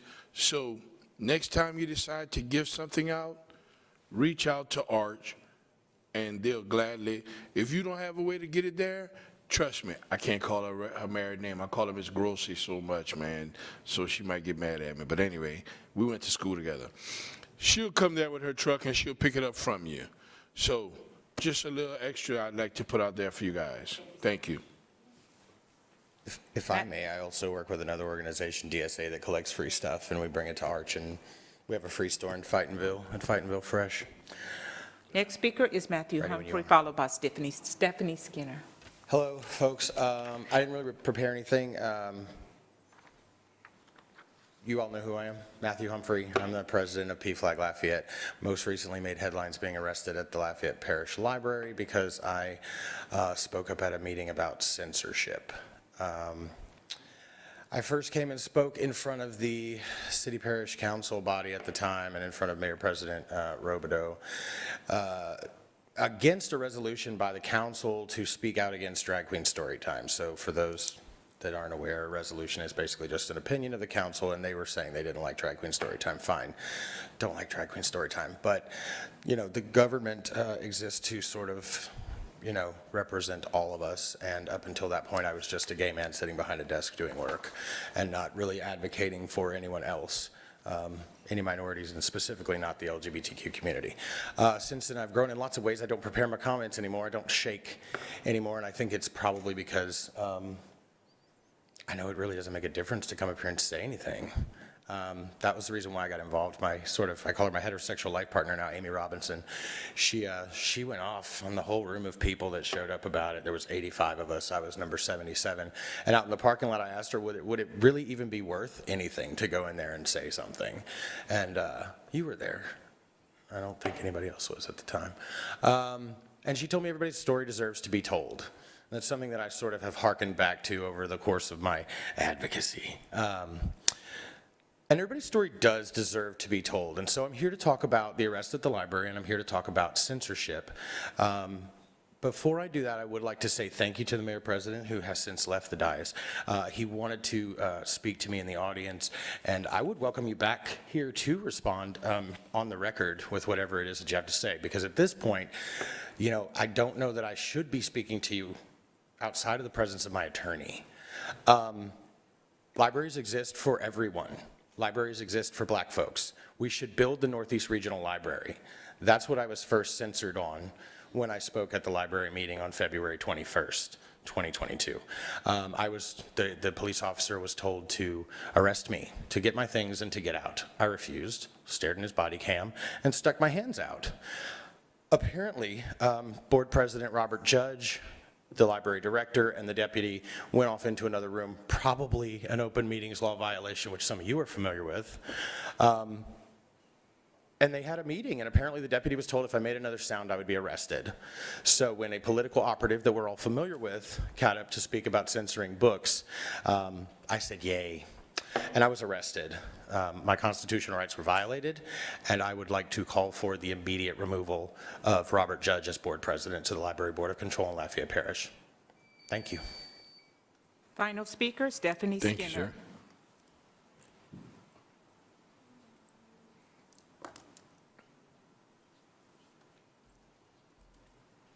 sir. Hi, Parish Council members, Stephanie Skinner Tushan, concerned and Acadianian. I wanted to let you know that Pfizer released documents on their COVID shot, and there's over 1,291 side effects, over 30 pages. A constitutional judge, they wanted to hold on to the side effects or studies and not tell any of the public, but that's just Pfizer alone, the side effects. So a constitutional judge put that out. And the CDC, they came out and admitted that the fraudulent PCR tests are going into a UN database, and they're keeping track of all our DNA every time they do one of the COVID swabs in our nose. And the CDC had to admit that. So it's very disturbing that this is going on, that we're experimented on. It's violating the Nuremberg Code. And because it's violating the Nuremberg Code, they hadn't tested this shot on anybody, and they don't want any of the side effects known. And everybody's being censored. And it's just terrible. You cannot test on human beings. So I want all of you to tell your constituents to think twice about it. And you say, well, it's just your choice. Well, it's not people's choices because they're not getting informed consent. When they go to sit down and get that shot, is the pharmacist giving them all the potential side effects? If the pharmacist was given informed consent, no one would want to take the shot. Who's going to take a shot where there's that many side effects? 1,291 side effects for this shot. And then the CDC says it doesn't even work, that you can still give people COVID. So why are they even doing it? So there's something very sinister, and our tax money is going to fund these biolabs. The CDC, you say you don't want to shortchange children with the Easter egg hunt not being able to happen, because the CDC, our tax money, goes to Anthony Fauci, who kills people, and they fund bioweapons. They make bioweapons in a lab. The CDC is admitting it was made in a lab.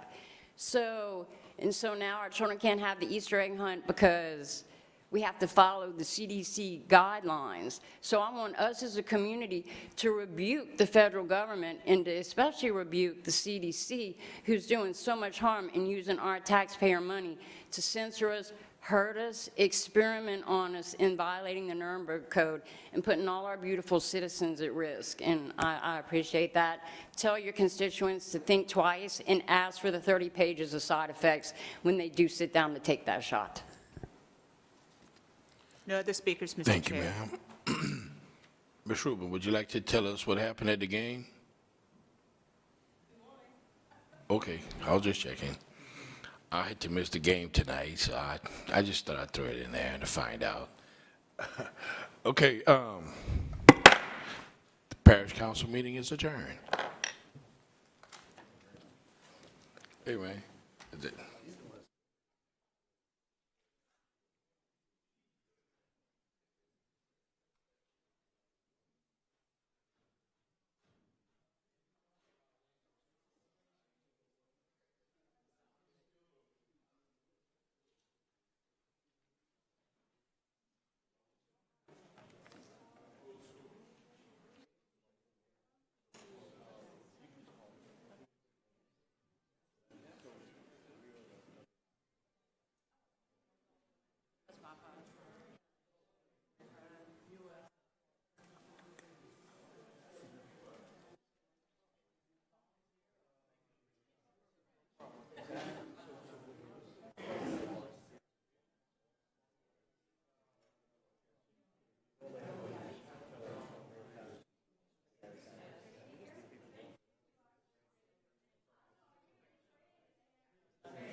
I saw you. You saw me? I didn't think you saw me. Aw. You were on that fire truck. I know, huh?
We welcome you to the Lafayette Public Power Authority meeting. As presiding officer and chair, I would like to announce the following. This is a public hearing.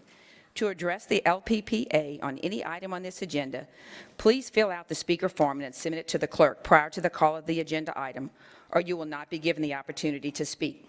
Staff assistance is available if needed. Items for submission to the LPPA should be handed to the council clerk, Ms. Veronica L. Williams, seated to my left. When addressing the LPPA, state your name and title for the official record. The 3-minute rule will be in effect. No debating or confrontational statements will be allowed, and the front row to my left is for media only. Food and drinks are not allowed in the auditorium. Please silence all phones and electronic devices. Meeting procedures are by resolution and not by Robert's Rules of Order. All documents with reference to meetings can be found on the LCG website. And finally, the council encourages your involvement in boards and commissions. If interested, call 291-8800. This is a public hearing, and speaker sheets are available for anyone wishing to address the LPPA. The 3-minute rule does apply. Cindy, please read. Resolution LPPA 163, a resolution of the Lafayette Public Power Authority adopting a Louisiana compliance questionnaire as a required part of the Lafayette City Parish Consolidated Government's annual financial and compliance audit. I have a motion from Mr. Naka and a second from Ms. Hebert. Any LPPA discussion? I am not seeing any. Any public comments? Let's call for the vote. District 1? Yes. District 2? Yes. District 3? Yes. District 4? Yes. District 5? Yes. The motion to adopt is approved.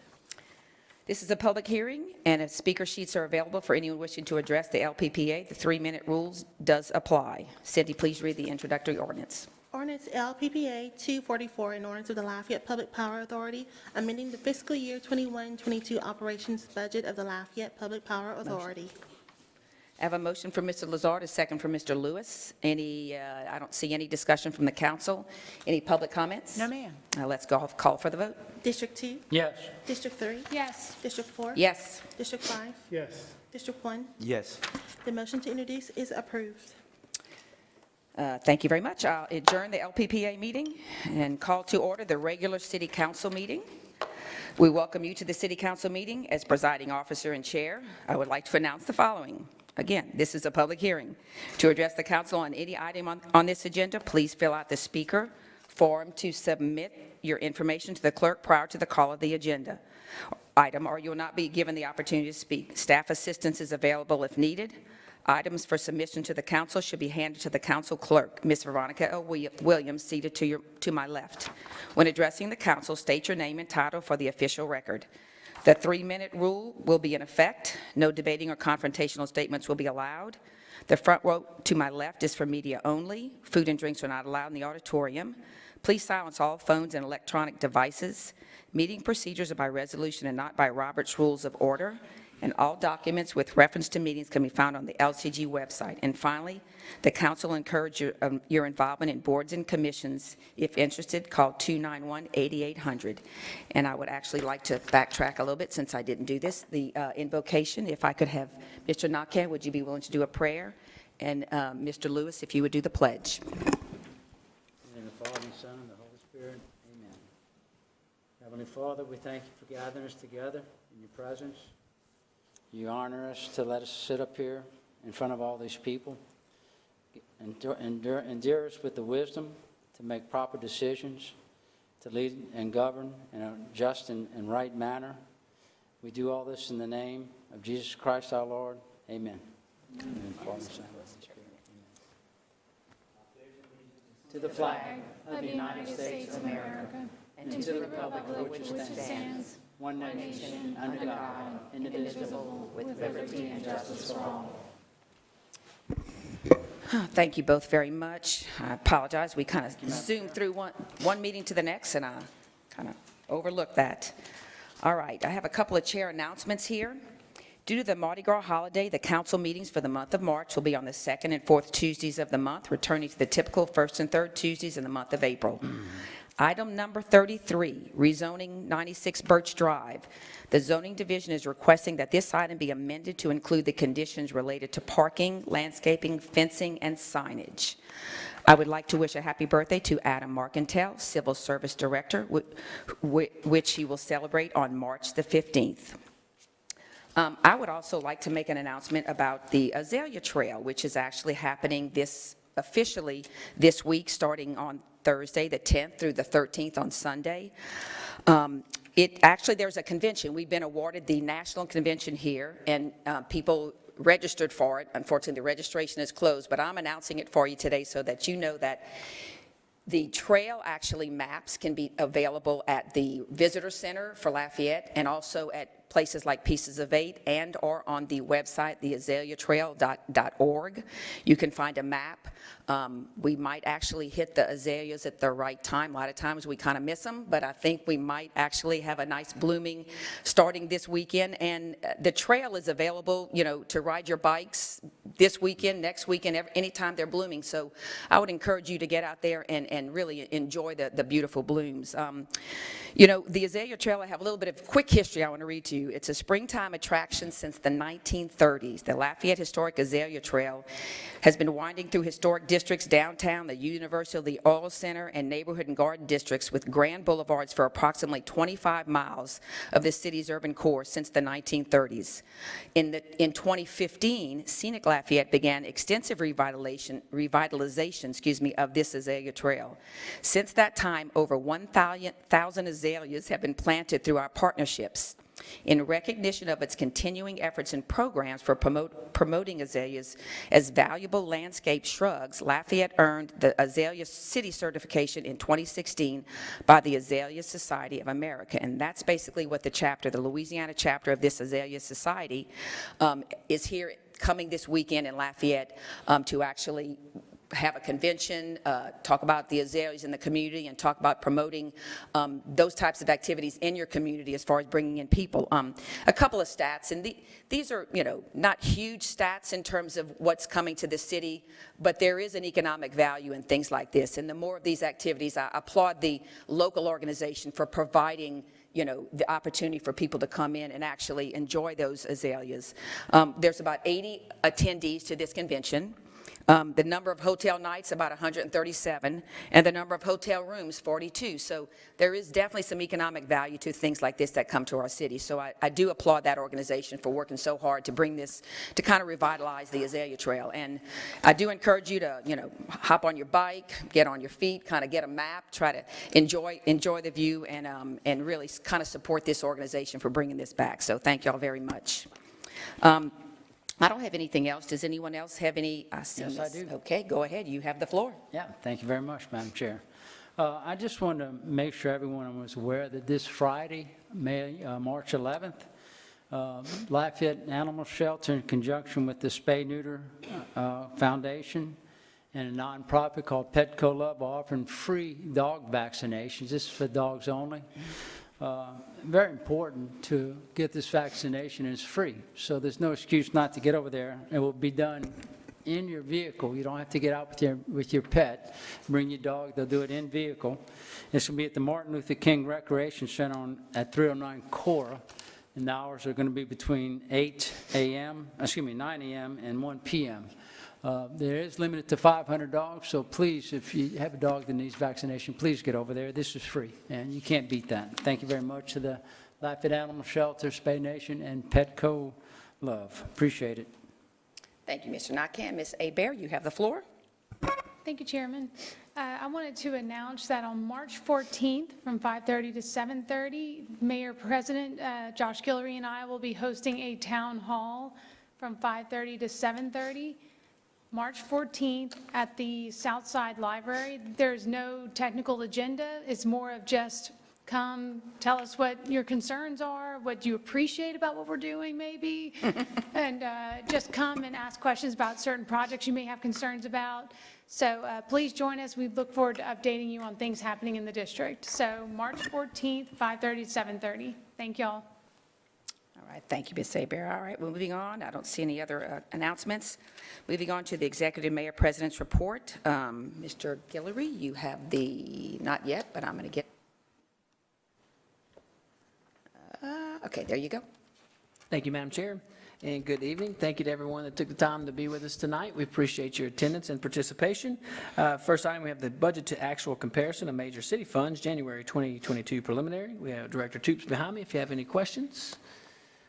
And not seeing any, move on to an announcement of an award that our outstanding finance department has received yet again. So for the 6th year in a row, that's 6 years in a row. I'm very excited about this.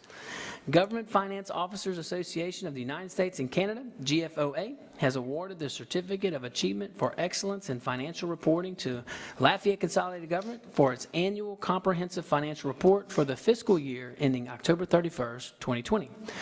The report has been judged by an impartial panel to meet the high standards of the program, which includes demonstrating a constructive spirit of full disclosure to clearly communicate its financial story and motivate potential users and user groups to read the report. The Certificate of Achievement is the highest form of recognition in the area of governmental accounting and financial reporting, and its attainment represents a significant accomplishment by a government and its management.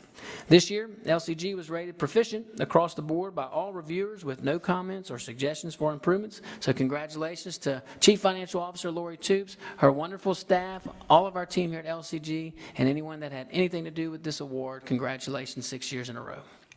Thank you. No, for the...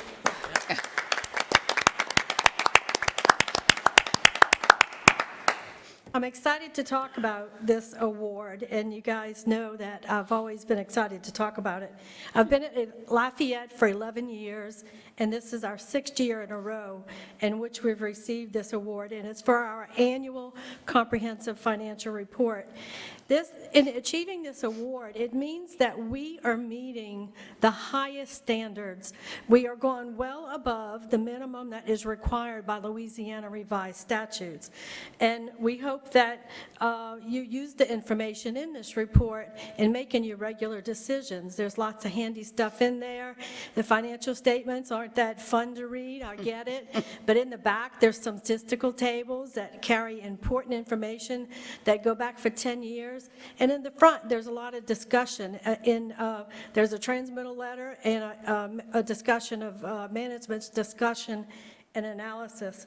Just to give you an idea of how difficult this award is to achieve, in the state of Louisiana, we have over 300 cities and towns, and we have 64 parishes. Out of these governments in fiscal year 2019, only 22 received this award. Even less than fiscal year 20. I think maybe it's a COVID year and some of those people are going to be late filers. But 22 out of almost 400 city and parish governments is quite rare. But this year, we're aiming for one more goal. So we are publishing a new report. We've got one from, we did one a little bit late. It's on the internet, you can look at it. This next one will be issued timely, and it is really geared for the layperson. It's a mini financial report. It's called the Popular Annual Financial Report, and we're hoping that we're going to go for the Triple Crown and receive a third award for GFOA, and there is only one other government in Louisiana that has earned that. So we hope to be the second. Wow. And our staff is really proud. They're proud to work on this. As Mayor President said, we received proficient across the board. That's the first time we've ever done that. We're always anxious. Everybody's looking day by day when we expect the report to come back in to see what comments we have for improvements, and there was none. So we just thought that really was a great accomplishment, and we were very proud to have achieved that. Congratulations. And you know, we don't do it, I don't do it alone. I do it with a whole support staff, and they really deserve the credit. Well, congratulations to all of y'all, really. That is impressive. Wants to stand up? Sure. This two-council thing is really fun because I got to do this twice tonight. Yeah.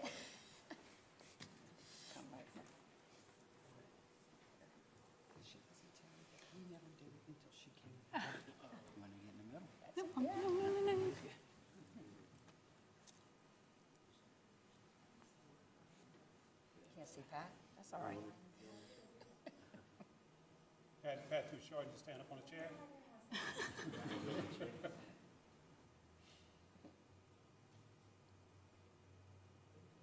Excellent. Congratulations. Very impressive. Congratulations. She said something about layperson. She had me at layperson for a minute there. All right. Thank you, Lori and staff. Nice work. Very, very proud of y'all. All right. Mr. Mayor, you are done? Just a few more announcements. Okay. Thank you, Madam Chair. And Councilman Nakia took one of them for me, so appreciate that. The Lafayette Park Department, led by Hollis Conway, our Director of Park, is doing an outstanding job. Just want to make a few announcements. Our Recreation Center hours have been extended. So effective Monday, March 14th, the Recreation Centers will be open Monday through Friday, 2 p.m. to 10 p.m., and on Saturdays, 8 a.m. to 4 p.m. Previously, they were open until 9 p.m. and not on Saturdays. So we're really excited about this announcement. Also, our Senior Centers hours have been extended, and more classes are being offered, so please check out both Facebook pages. The Rose House hours were Monday, Wednesday, Friday, 8 a.m. to 2 p.m., and they are now Monday through Friday, 8 a.m. to 2 p.m. Over at the Art House, the hours were Tuesday and Thursday, 8 a.m. to 2 p.m., and they are now Monday through Thursday, 8 a.m. to 2 p.m., and Friday, 8 a.m. to 12 p.m. Again, you can visit the Park Facebook page and get more information on that, and the scheduling continuously improves, so please check it out, and there may be an initiative that interests you. Project Park Sweep initiative is going very strong. Very excited about this. Lafayette Park is improving Lafayette's 27 parks to include doing repairs, replacements, cleaning, painting, and other improvements. Parks that have been completed so far are Bieber, Hyman Park, the Dorsey Donlin Park, Acadiana Campground, which Park Sweep has now shifted just over to the actual Acadiana Park. So a lot of improvements in that area. And for more information or to see how you can participate, please visit the Lafayette Park Facebook page, or you can go to the LCG Facebook page. Very important announcement, if there are any Vietnam veterans in the audience, or if you know anyone that served in Vietnam, we welcome you to join us in a ceremony to honor Vietnam veterans. This will be on March 29th at 1 p.m. to 2:30 p.m. at the Acadiana Center for the Arts. For more information, you can visit the LCG Facebook page, but we definitely want you to, we encourage you to please reach out to any Vietnam veterans. We want to honor their service. March 29th, 1 p.m. at the Acadiana Center for the Arts. That's all I have, Madam Chair. Thank you for the time. Thank you, Mayor President. All great announcements. Loving the park stuff. Yeah. That's awesome. Loving the extension of the hours. Very nice. Hey, pickleball? Yeah, we're working on pickleball. We're getting there.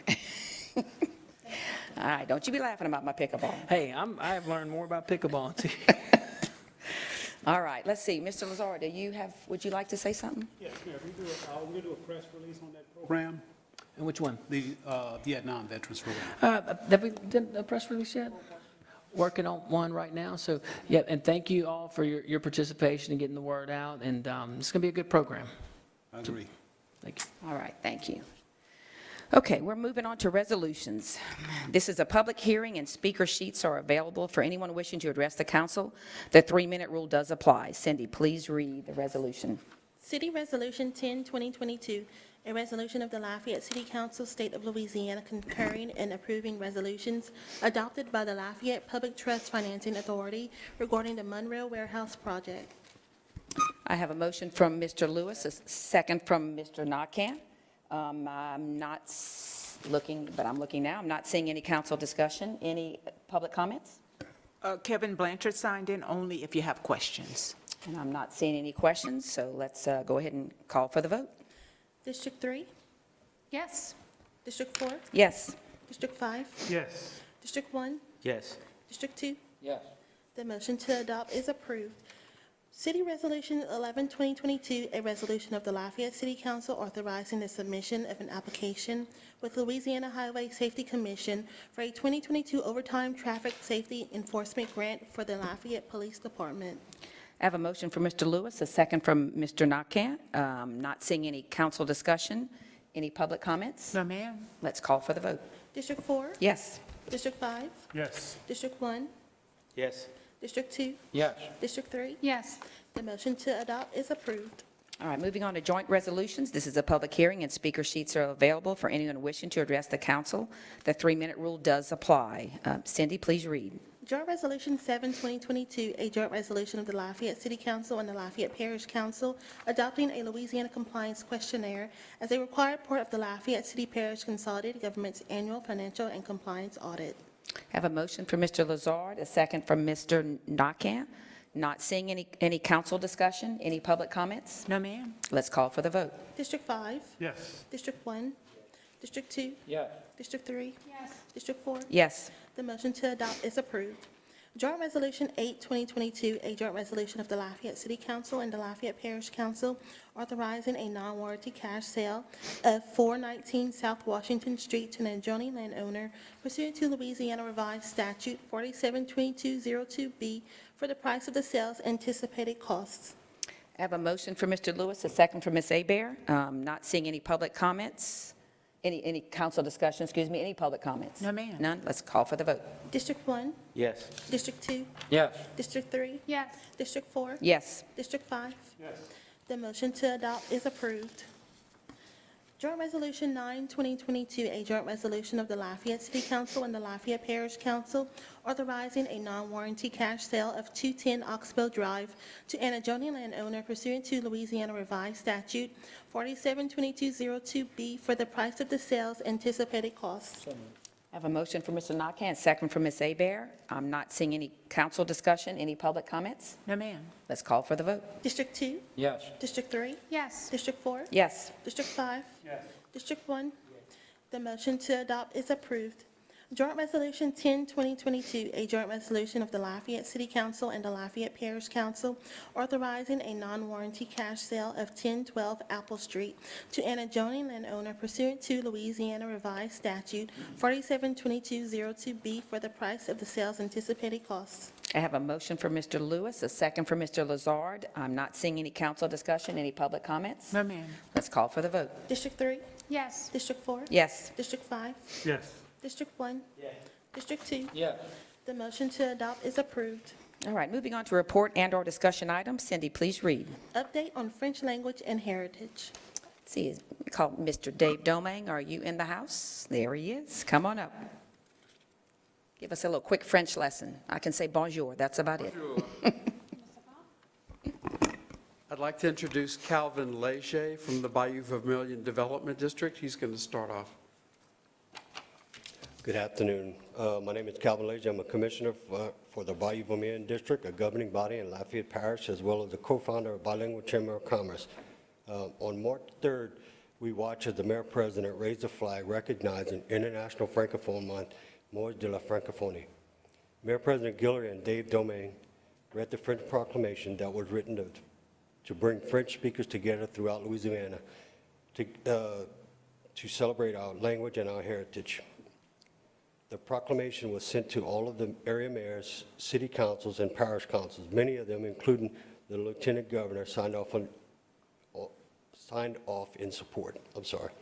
The proclamation, the French Language and Heritage Day, and bilingual economic development on the Bayou Vermilion are the next step in the French immersion process in Louisiana, and they are all tied together. Our French language and culture is a billion-dollar industry in Louisiana and is what makes Louisiana uniquely different than any other area of the United States. Bayou Vermilion District signed off on its own version of the French proclamation, as well as on Saturday, March 26th, we'll be holding our second annual French Language and Heritage Day Festival, a day to celebrate all French-speaking cultures of Louisiana, no matter where they came from or how you arrived here. The event will be held in Vermilionville Performance Area. Doors will open at 9 a.m. Bayou Vermilion District President and Honorary Mayor of Vermilionville will read the proclamation kicking off the day's events. Ray Landry of the Cajun French Music Association will be hosting the Cajun Jam session from 1 to 4. We will have wandering musicians meant to represent street performers, French breakfast table, French lunch table in the restaurant, Codafil, the Acadian Memorial Museum, and other organizations. We'll have tables set up to visit and to find out more about what they do. There will be a few vendors of different types. Michael LeBlanc and the Lafayette Petanque Association will be giving a demonstration, and the BVD commissioners will be cooking French festival food. Café de Maman will be opening at 11, serving its spectacular Cajun and Creole menu. Also later that evening, the Raleigh Family Band will be playing. To purchase tickets to that event, you can call 337-789-1538. Thank you. Thank you, Calvin. I just want to say a word about the Mois de la Francophonie that Calvin referenced. The month of the Francophonie, or French language and heritage, is celebrated throughout the world. So Lafayette and Lafayette Parish taking part of that reaffirms the bond that we have with French-speaking countries throughout the world. And it allows those of us that have French ancestry or Cajun French ancestry and who are trying to get a handle on the language to kind of be proud of that. But it also raises our awareness that we've got partners on 5 continents that we can correspond with and that we share values with and that we can do business with. So I thank Calvin for bringing this forward and the Mayor President for the proclamation. Thanks for your time. Thank you. Thank you all very much. Any questions, anybody? We're all good? All right, we're good. I think we're good. Thank you so much. All right, we're going to move on to ordinance for final adoption. This is a public hearing, and speaker forms are available for anyone wishing to address the council. The 3-minute rule does apply. Cindy, please read. City Ordinance 16, 2022, an ordinance of the Lafayette City Council amending the Lafayette Development Code so as to reclassify case number ZON 2022-001, 114 General Gardner Avenue, 109 Roosevelt Street, and 416 and 418 Harding Street Administrative Rezoning, located generally north of General Mouton Avenue, east of Johnson Street, south of Jefferson Street, 114 General Gardner Avenue, north of Cleveland Street, east of Roosevelt Street, south of Jefferson Street, 109 Roosevelt Street, north of East University Avenue, east of Wilson Street, and south of Stevenson Street, 416 and 418 Harding Street.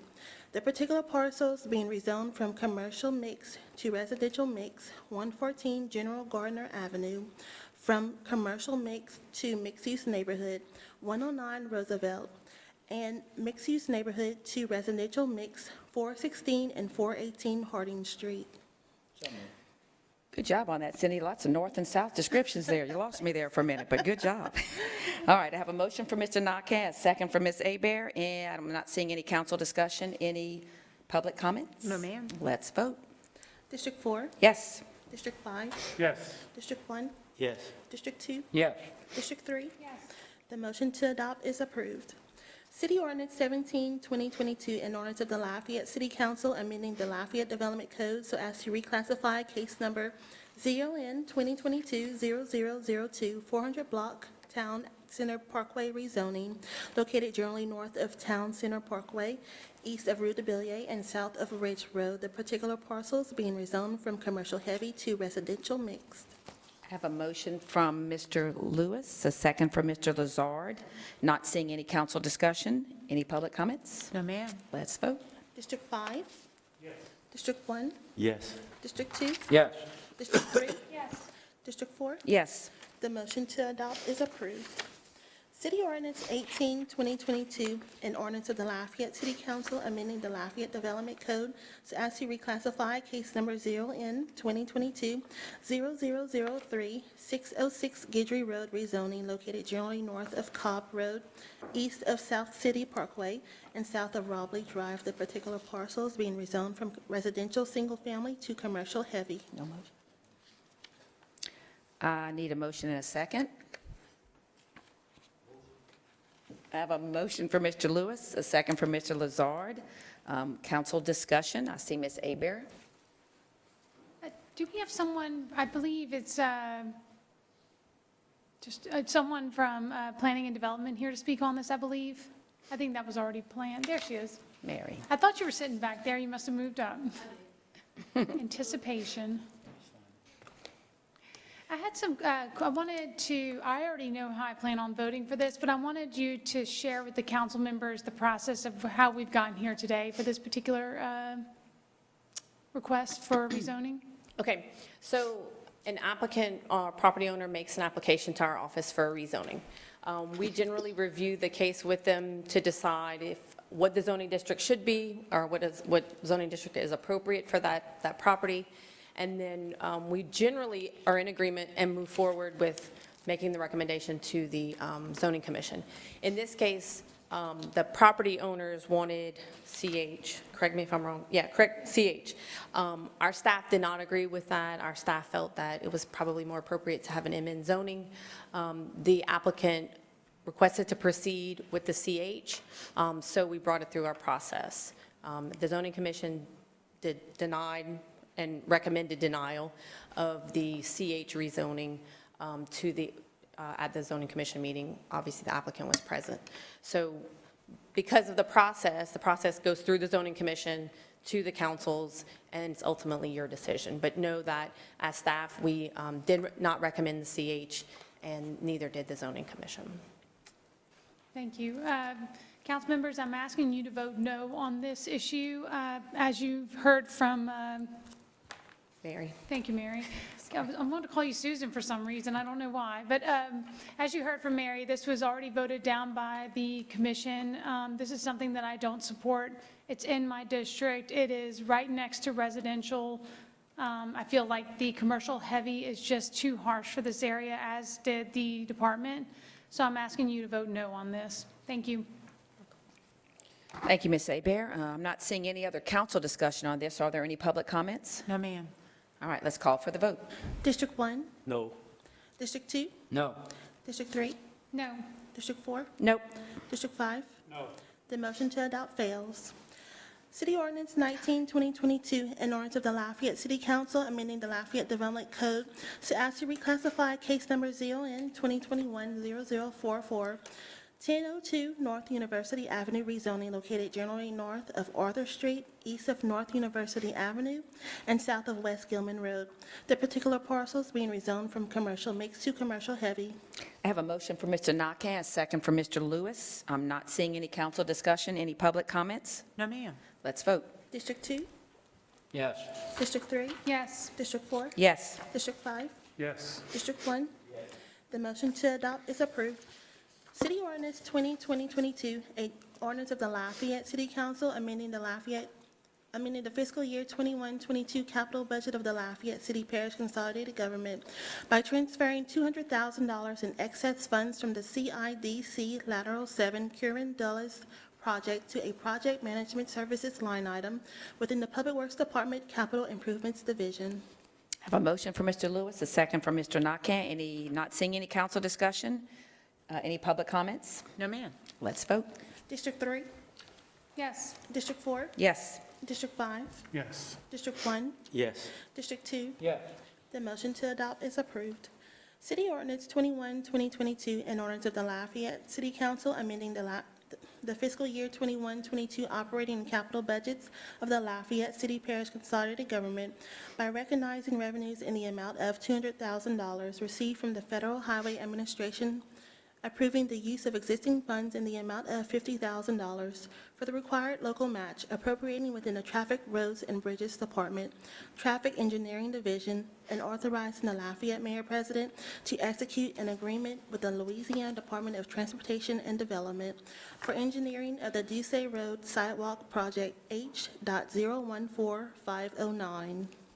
I have a motion from Ms. Abear, a second from Mr. Nakhan. I do have a question, and Ms. Abear, you might be able to answer this. What side of the road? Here, you ready? It is on the Red Laurel's side of the Okay. road, same side as the church and Zia's Rotisserie and Grill. And it goes from Johnson all the way to West Bayou? The particular street name, I'll give you a second, but yes, it's going to go a little bit past Johnston, correct, Sidra? Let me pull up the name, I can tell you. Someone asked, and I just was curious. Yep, I can tell you, give me 1 second.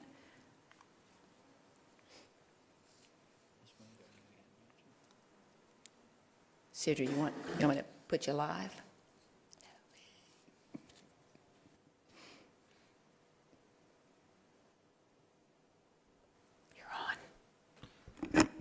I'll just make up a few things while the councilwoman's looking at.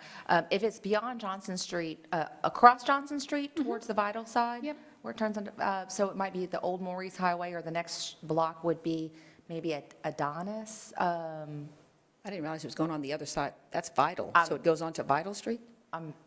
Just Give following me 2 her. seconds, I can tell you. Just following the councilwoman. I'm sorry, I should have asked I this. can say that this is an MPO project, so they don't move as quickly as, some of the other projects. And this batch of funding is going strictly towards the engineering and design portion, so we don't really quite, or engineering, so we don't quite have the Thank you, that's what I was the looking full for. scope of, exactly how deep the project would go into, the properties and things like that. Okay. So it says the improvement is to be undertaken under the agreement, north side of Ducey Road from Mayor Drive to West Bayou. Oh, okay, so that's all on the Ducey All on side. the That's all Ducey on the side? Ducey Okay, side, yep. okay. So so say it again? Mayor Drive to? Mayor Drive to West Bayou. Okay. All right. Sounds good. Thanks for clearing that up. Thank you. All right, so I'm not seeing any other discussion on this. Any public comments? Yes, ma'am. We did have citizens who called the office, and one citizen who signed in tonight. Altogether, 11 in support and 1 in opposition to the ordinance. We do have one speaker, Ben Mann.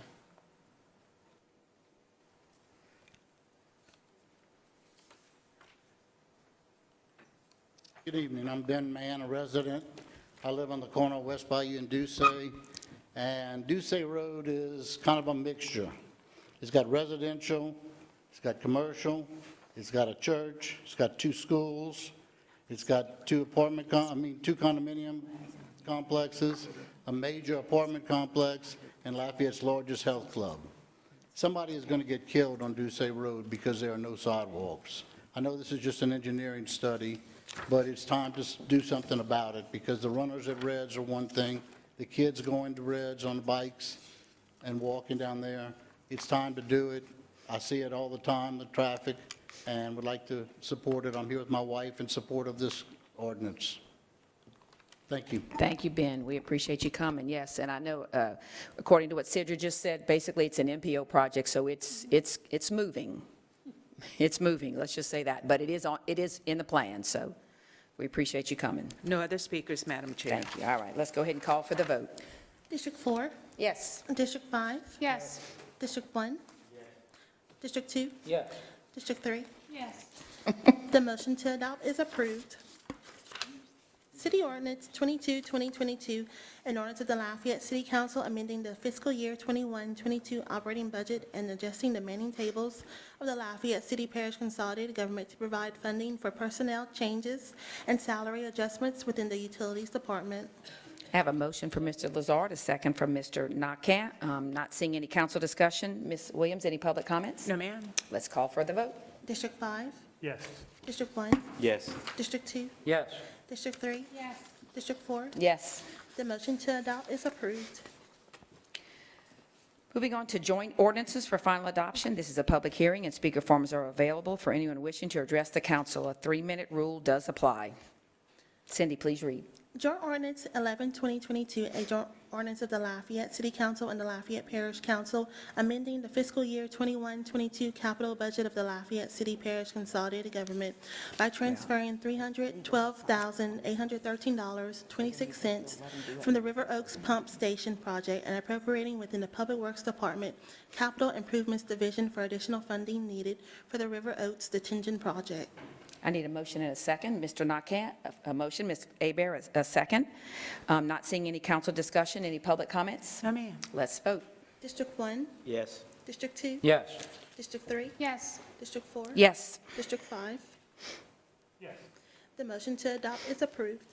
Joint Ordinance 12, 2022, a joint ordinance of the Lafayette City Council and the Lafayette Parish Council amending the fiscal year 21-22 capital budget of the Lafayette City Parish Consolidated Government by transferring $136,645.56 from the completed Lebesque Road Bridge Replacement Project to the Gale Road Reconstruction Project within the Public Works Department Capital Improvements Division to create project account. I have a motion for Mr. Nakant, a second for Ms. Hebert. Any council discussion? Not seeing any. Any public comments? No, ma'am. Let's call for the vote. District 2? Yes. District 3? Yes. District 4? Yes. District 5? Yes. District 1? Yes. The motion to adopt is approved. Joint Ordinance 13, 2022, a joint ordinance of the Lafayette City Council and the Lafayette Parish Council providing for the abandonment of a certain portion of a 7 1/2-foot drainage easement on Lot C54 of the Boyd the Lafayette subdivision located at 500 East Bayou Parkway. I have a motion for Mr. Lazard, a second for Mr. Lewis. I'm not seeing any council discussion. Any public comments? No, ma'am. Let's call for the vote. District 3? Yes. District 4? Yes. District 5? Yes. District 1? Yes. District 2? Yes. The motion to adopt is approved.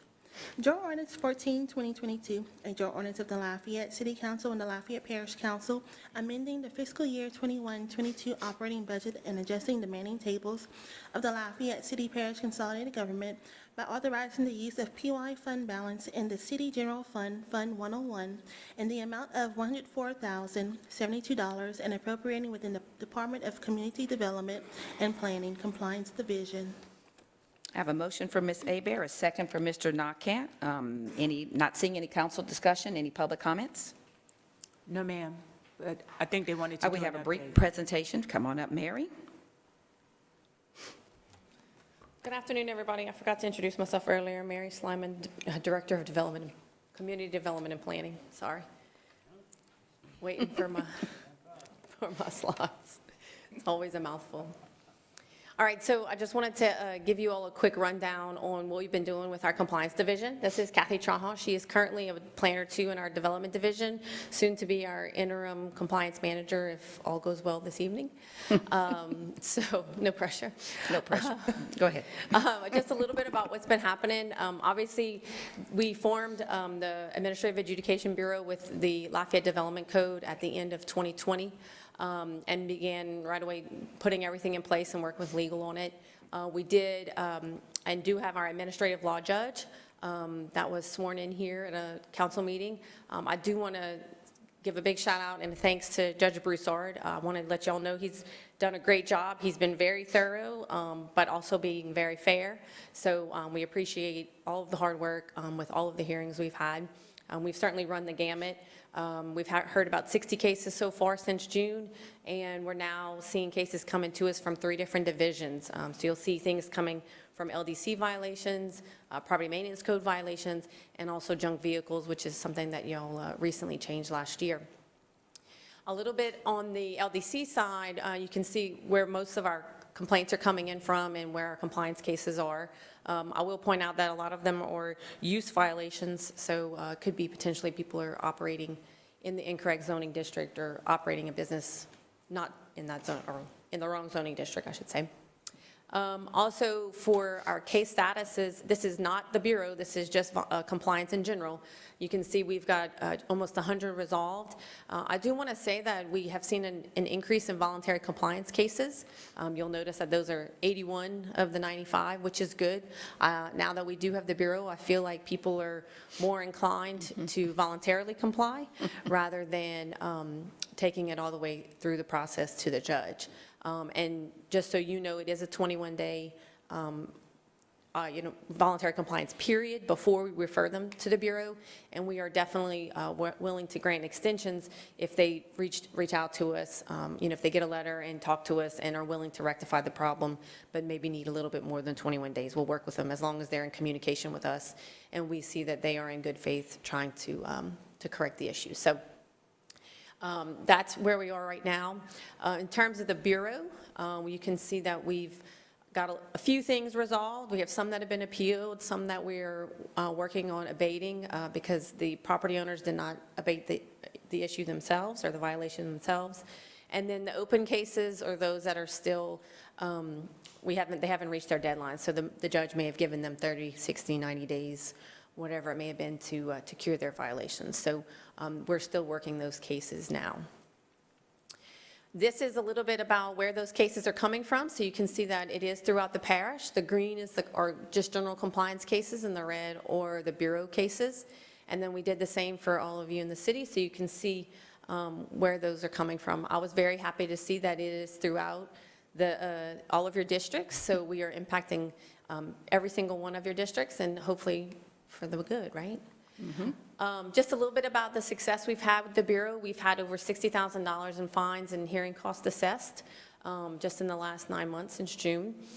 Some of our bigger success stories are we've seen 2 apartment complexes come through the Bureau. The judgments are requiring them to be brought back up to code, so we'll have some cleaned up, more code-friendly apartment complexes in those cases.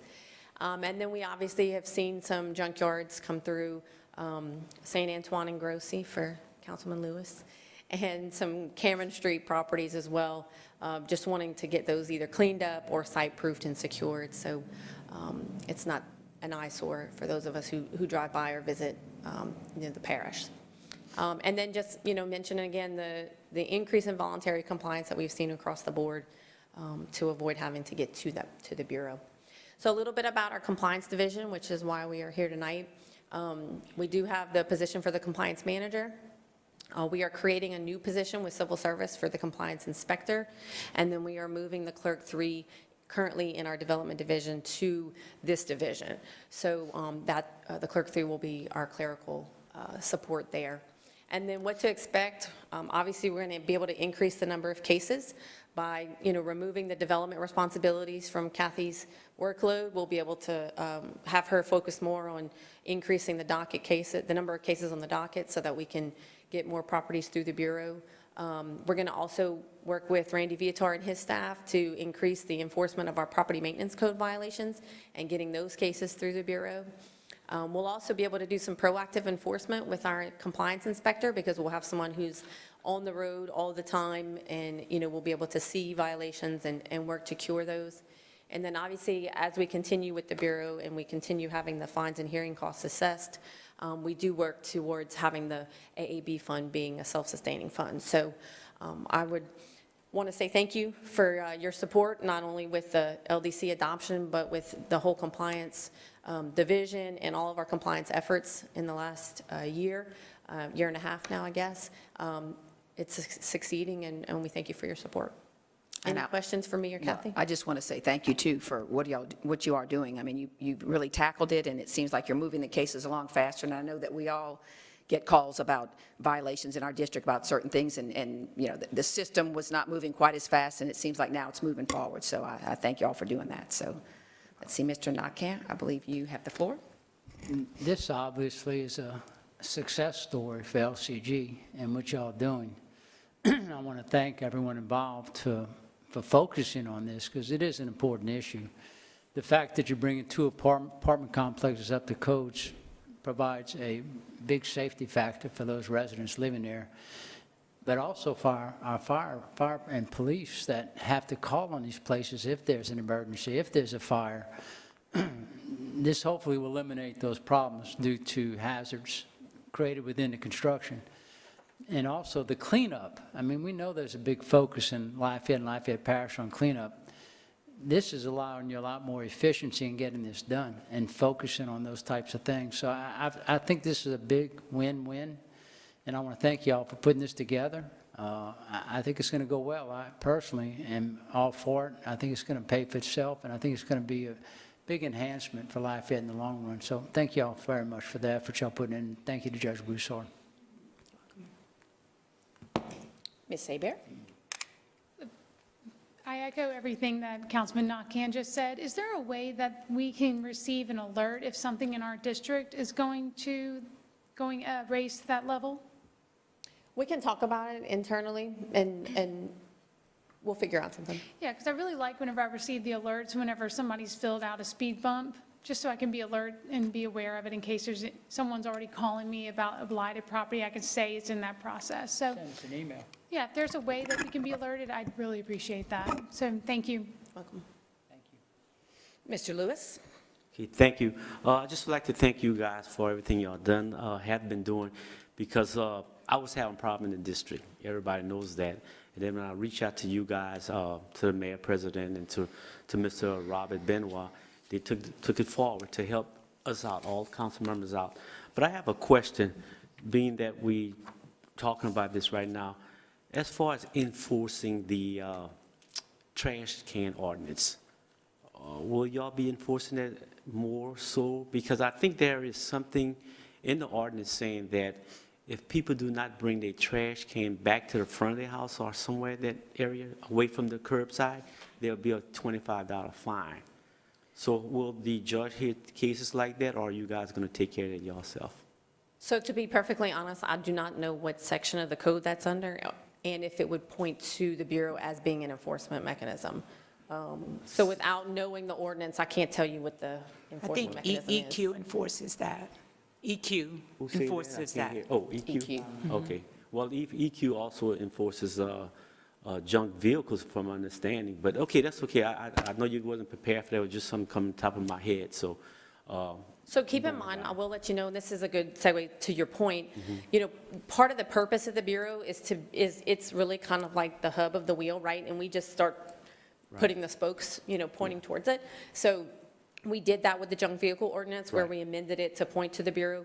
And so as we progress and as the Bureau kind of builds steam, we'll start looking at other ordinances that we may want to send through the Bureau. So that's a good thing for you to think about. You know, if there's not a strong enforcement mechanism, then it's certainly something that we can get legal to work on. Okay, well, thank you again for all that you guys are doing. Thank y'all. All right, I'm not seeing any other council discussion. Any public comments? No, ma'am. Let's go ahead and call for the vote. District 4? Yes. District 5? Yes. District 1? Yes. District 2? Yes. District 3? Yes. The motion to adopt is approved. Joint Ordinance 15, 2022, and Joint Ordinance of the Lafayette City Council and the Lafayette Parish Council, amending Chapter 70 of the Lafayette City Parish Consolidated Government Code of Ordinances by enacting Article 4, Mobile Food Establishments regarding and permitting an operation of same, and establishing penalties of violations and amending Chapter 89 of the Lafayette City Parish Consolidated Government Code of Ordinances by amending Article 2, Section 89-21-2, Use Table, and Section 89-21D related to mobile food establishments. I have a motion from Mr. Nakhan, a second from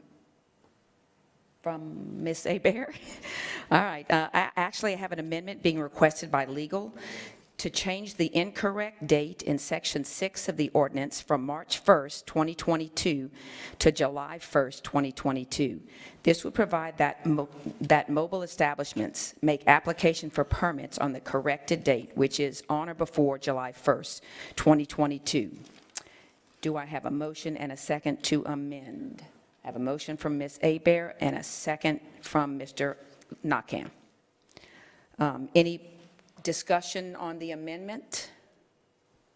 Any public comments on the amendment? I have no comments. No comments, all right. Let's go ahead and vote on the motion to amend, and then we'll come back to the ordinance as amended. District 5, You want to let us amend it to make just the language correct, and then we can defer the whole. District 5. Yes. District 1, Yes. District 2, Yes. District 3, District 4. Yes. The motion to amend to change the date is approved. All right, back to the ordinance. I believe Mr. Lazard would like to have the floor. You want to press your button? Yeah. Yes, thank you, Madam Chair. I'd like to move to defer final adoption of this ordinance until the next meeting.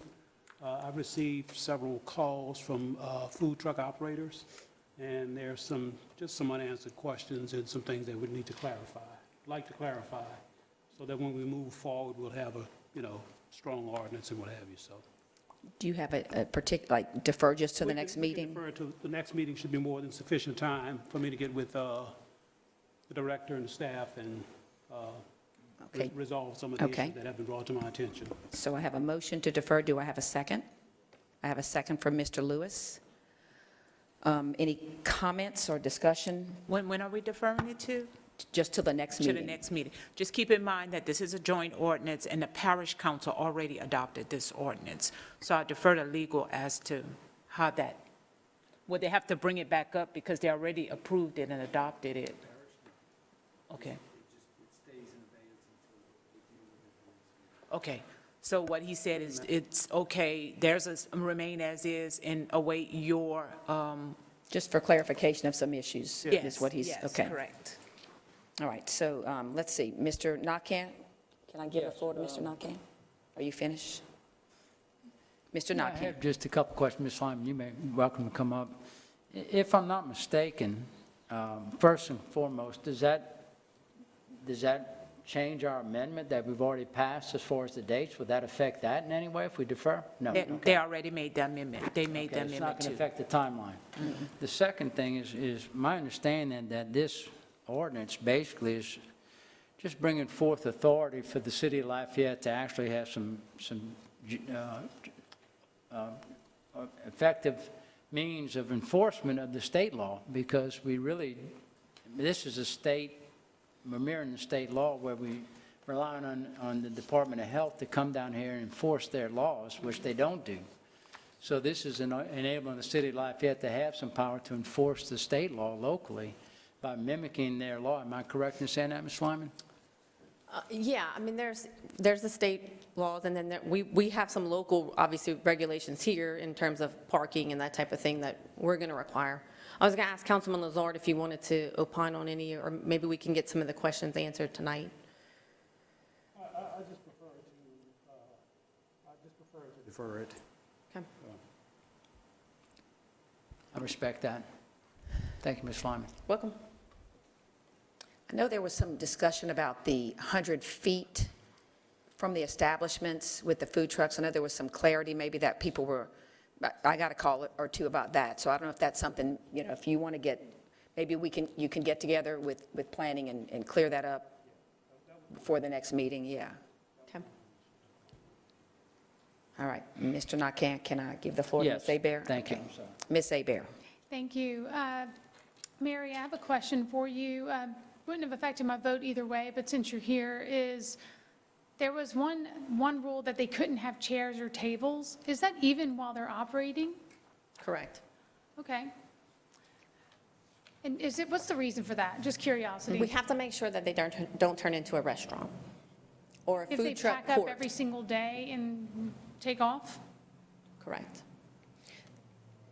So keep in mind, and some of that is states, not necessarily just local, but for us, a restaurant has to have seating, bathroom facilities, all of those things, right? And so a mobile food establishment is meant to be just that. It's mobile. You go, you grab, you order, and you leave. Once you start putting in things like outdoor seating, then we start working our way towards becoming a restaurant, and they're not permitted as a restaurant, nor do they have the requirements of a restaurant. Okay, I could see that. I'm just thinking if two friends want to meet there and have lunch because they're really craving, I don't know, the taco place on Johnson Street that's really, really good. You know, you just want to have a place to sit. And I can understand if it remains there permanently and every day, but they pack it up and put it back out. So that would be my only big concern, but I can live with it. Thank you. So if there were existing chairs already out there that, like, let's say there are benches or things that are in that area already, that's allowed, as long as the actual food truck is not bringing that. Now, what would be the difference between that and, say, a food truck park? So we're actually talking about the food truck park as a use and adding it to the Lafayette Development Code. So you'll see that coming after, subsequent to this. And because we know it is a thing, and we know that the concept is not foreign and is certainly coming. We are looking at the number in one place, and then things like, you know, seating, parking, restrooms. And so we are working our way towards, we're going to permit the vehicles or the vehicles and trailers themselves, and work on getting the food trucks cleaned up as far as, you know, getting them all in compliance and mobile. And then we're going to work on, okay, so what does a food truck park look like? What are going to be the requirements through the Lafayette Development Code? Because it's not a temporary use. Food truck park, it would be a permanent use on a piece of property. So there are different allowances for that, then. There would be allowances that for seating, for bathrooms, those would be within regulation. Correct. Okay. All right, Mr. Lewis? Yes, Mayor, my question, I have some more questions, you know, I want to make sure we defer this, but one of the biggest questions I have, we saying these food trucks, we want to pass an ordinance that for all Lafayette Parish, correct? Correct, this is Okay, Parish one. now what about the municipalities? Will they follow this as well, or these cities will have their own rules and guidelines? Right, so this is the LCG, which is the City of Lafayette and unincorporated Okay, parish. I understand that, so that's what I want the people to understand. I know what it is, but I want people to understand when we say parish, we're talking about unincorporated areas. Because some people may think it's pertaining to Youngsville, Broussard, and all that, so that's why I want people to be perfectly clear. It's not the other municipalities, it's not the other cities. Only the City of Lafayette, unincorporated areas. That's my point. Thank you. Mr. Lazard? What about the, I know we changed the date for the, I'll say the registration and fees, if you will. What about those individuals that just renewed their permits in January? So the itinerant vendor permit is what they get today, and it's only a 6-month permit. So between now and July, the majority of them will have to come in and reapply, okay? So what they did in January wasn't an annual? No. The itinerant vendor permit is only a 6-month, because really and truly, we've taken mobile food vendors and we've put them into the round hole in the square peg, right? We've put them in the best place we possibly can, which is itinerant vendor. Generally, an itinerant vendor is someone who comes in, sells their stuff, and leaves, and they're not going to be operating within the parish for long periods of time. So that's why it's got a 6-month expiration. So if you were a food truck and you are getting an itinerant vendor today, you're paying us $200, and then 6 months later, you're paying us another $200, so on and so forth annually. So we have made the permit an annual permit because we assume if you're operating your food truck, you're going to be here, right? And you're going to be like a normal business. And so we're going to do it annually as opposed to every 6 months. Will there still be an additional fee for Mardi Gras? Yes, because Mardi Gras is considered a fair and festival, so everybody's subject to the Mardi Gras regulations. Okay, I'll meet with you, just to get some clarity on that. Thank you. All right. Okay, I don't see any other discussion. We still have a motion on the floor and a second to defer, so I guess we'll be voting on that. Okay, do we need to have public comments on that? Yes. On the deferral, all right. Yes. So, do we have any? If there's anybody who wants to speak on it, they can, because that wasn't an anticipated motion, so no, seeing none, no. Okay, so let's go ahead and call for the vote on the deferral. Until March 22nd. Till March 22nd. District 1, Yes. District 2, Yes. District 3, Yes. District 4, Yes. District 5. Yes. The motion to defer until March 22nd is approved. All right, let's move on to announcements of vacancies on boards and commissions. Cindy, please read the vacancies. A vacancy exists on the Lafayette Parish Bayou Vermilion District Board for the remainder of an unexpired four-year term through September 30th, 2022, and the upcoming four-year term affecting October 1st, 2022. A vacancy exists on the Lafayette Parish Bayou Vermilion District Board for the remainder of an unexpired four-year term through September 30th, 2024. A vacancy exists on the Lafayette Airport Commission for a four-year term effective November 1st, 2020. A vacancy exists on the Evangeline Thruway Redevelopment Team for the remainder of an unexpired four-year term through December 31st, 2023. Individuals wishing to submit a resume for the above volunteer vacancies must be a registered voter and a resident of Lafayette Parish. Yearly ethics training for all appointees is required as is financial disclosure under certain circumstances. Resumes are to be forwarded to Veronica L. Williams, Clerk of the Council, P.O. Box 4017-C, Lafayette, Louisiana, 70502, or email to bclafayette@lafayette.la.gov no later than noon, Tuesday, March 22nd, 2022, with appointments to be made at the April 5th, 2022 regular meeting of the Lafayette City Council. Resume submissions are public record. Thank you, Cindy. Mr. Lazard, you have a question? B, just a quick question. You know, we had this discussion several meetings ago about individuals also submitting resumes with their applications. Yes, sir. Is there any way that we can change this language where we have individuals who wish to submit a resume? Can we change that language to say must or shall, or If that's a the resume wishes is of the required? council, Yes. we can change it. We already had that discussion. I think we all agreed that, you know, we went through this a couple of meetings ago. Okay. And I think we all agreed that, that we'd like to see that. So the language just caught my attention that we're still using the term wish. Okay. We need a motion for that, or? No. We don't? Okay, I didn't think so. She's got it already done. She already changed it. I thought so. Good enough. All right, thank you. Thank you. All right, let's move on to consider appointments by the council as a whole to boards and commissions. Cindy, please read the appointment. Appointment to the Board of Zoning Adjustment for a three-year term effective February 1st, 2022. This is an alternate position. All right, the resume received for consideration is from Melanie Guillat Bordelaw. There is no incumbent. Ask for a nomination. I have a nomination for Bordelaw. Any discussion on the nomination? Any public comments? No, ma'am. Ms. Williams? All right, let's call for the vote. Well, just say that name. Or just say the name. District 2, Bordelon. Just, yeah. District 3, District 4, Bordelaw. District 5, District 1. Melanie Bordelon is appointed. All right, appointment by council members, mayor, president, and/or any other direct appointing authority. Mayor President Josh Guillory appointed Azalea Trail to the Evangeline Thruway Redevelopment Team for a four-year term effective September 1st, 2019. Bayou Vermilion District appointed Brady McKellar to the Evangeline Thruway Redevelopment Team for a 1 year and 8 months term effective February 15th, 2022. Mayor President Josh Guillory appointed Timothy Metcalf to the Cajun Jam Commission for a 5-month term effective February 11th, 2022, and a 4-year term effective July 31st, 2022. All right, moving on to introductory ordinances. Hopefully I can read all these notes here.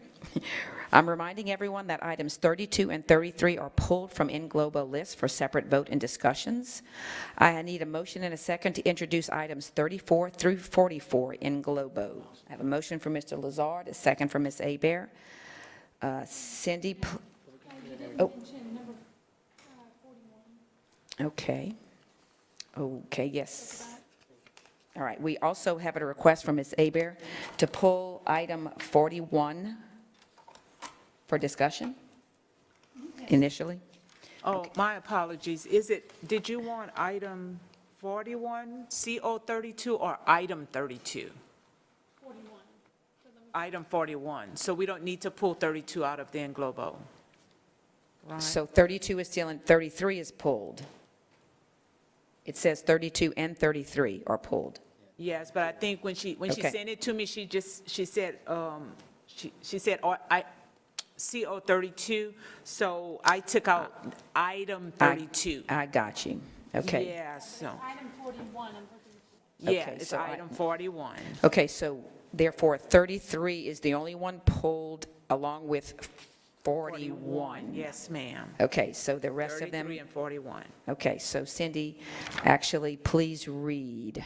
Do you know which ones to read?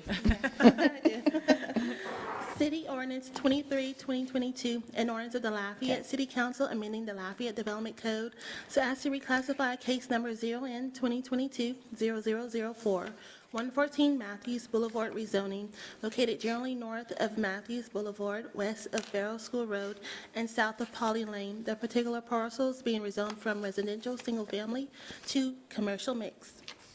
City Ordinance 25, 2022, an ordinance of the Lafayette City Council amending the Lafayette Development Code so as to reclassify case number 0N2022-0007, 527 Evangeline Drive administrative rezoning located generally north of South Down Place, east of West University Avenue, and south of West Simcoe Street, the particular parcels being rezoned from residential single-family to mixed-use neighborhood. City Ordinance 26, 2022, an ordinance of the Lafayette City Council amending the Lafayette Development Code so as to reclassify case number 0N2022-0008 West Congress Street, Parkside Drive to West Garfield Street, administrative rezoning, located generally north of West Vermilion Street, west of West Garfield Street, east of Cedar Crest Court, and south of Voorhees Street. The particular parcels being rezoned from commercial heavy to residential mixed-use neighborhood, commercial mixed,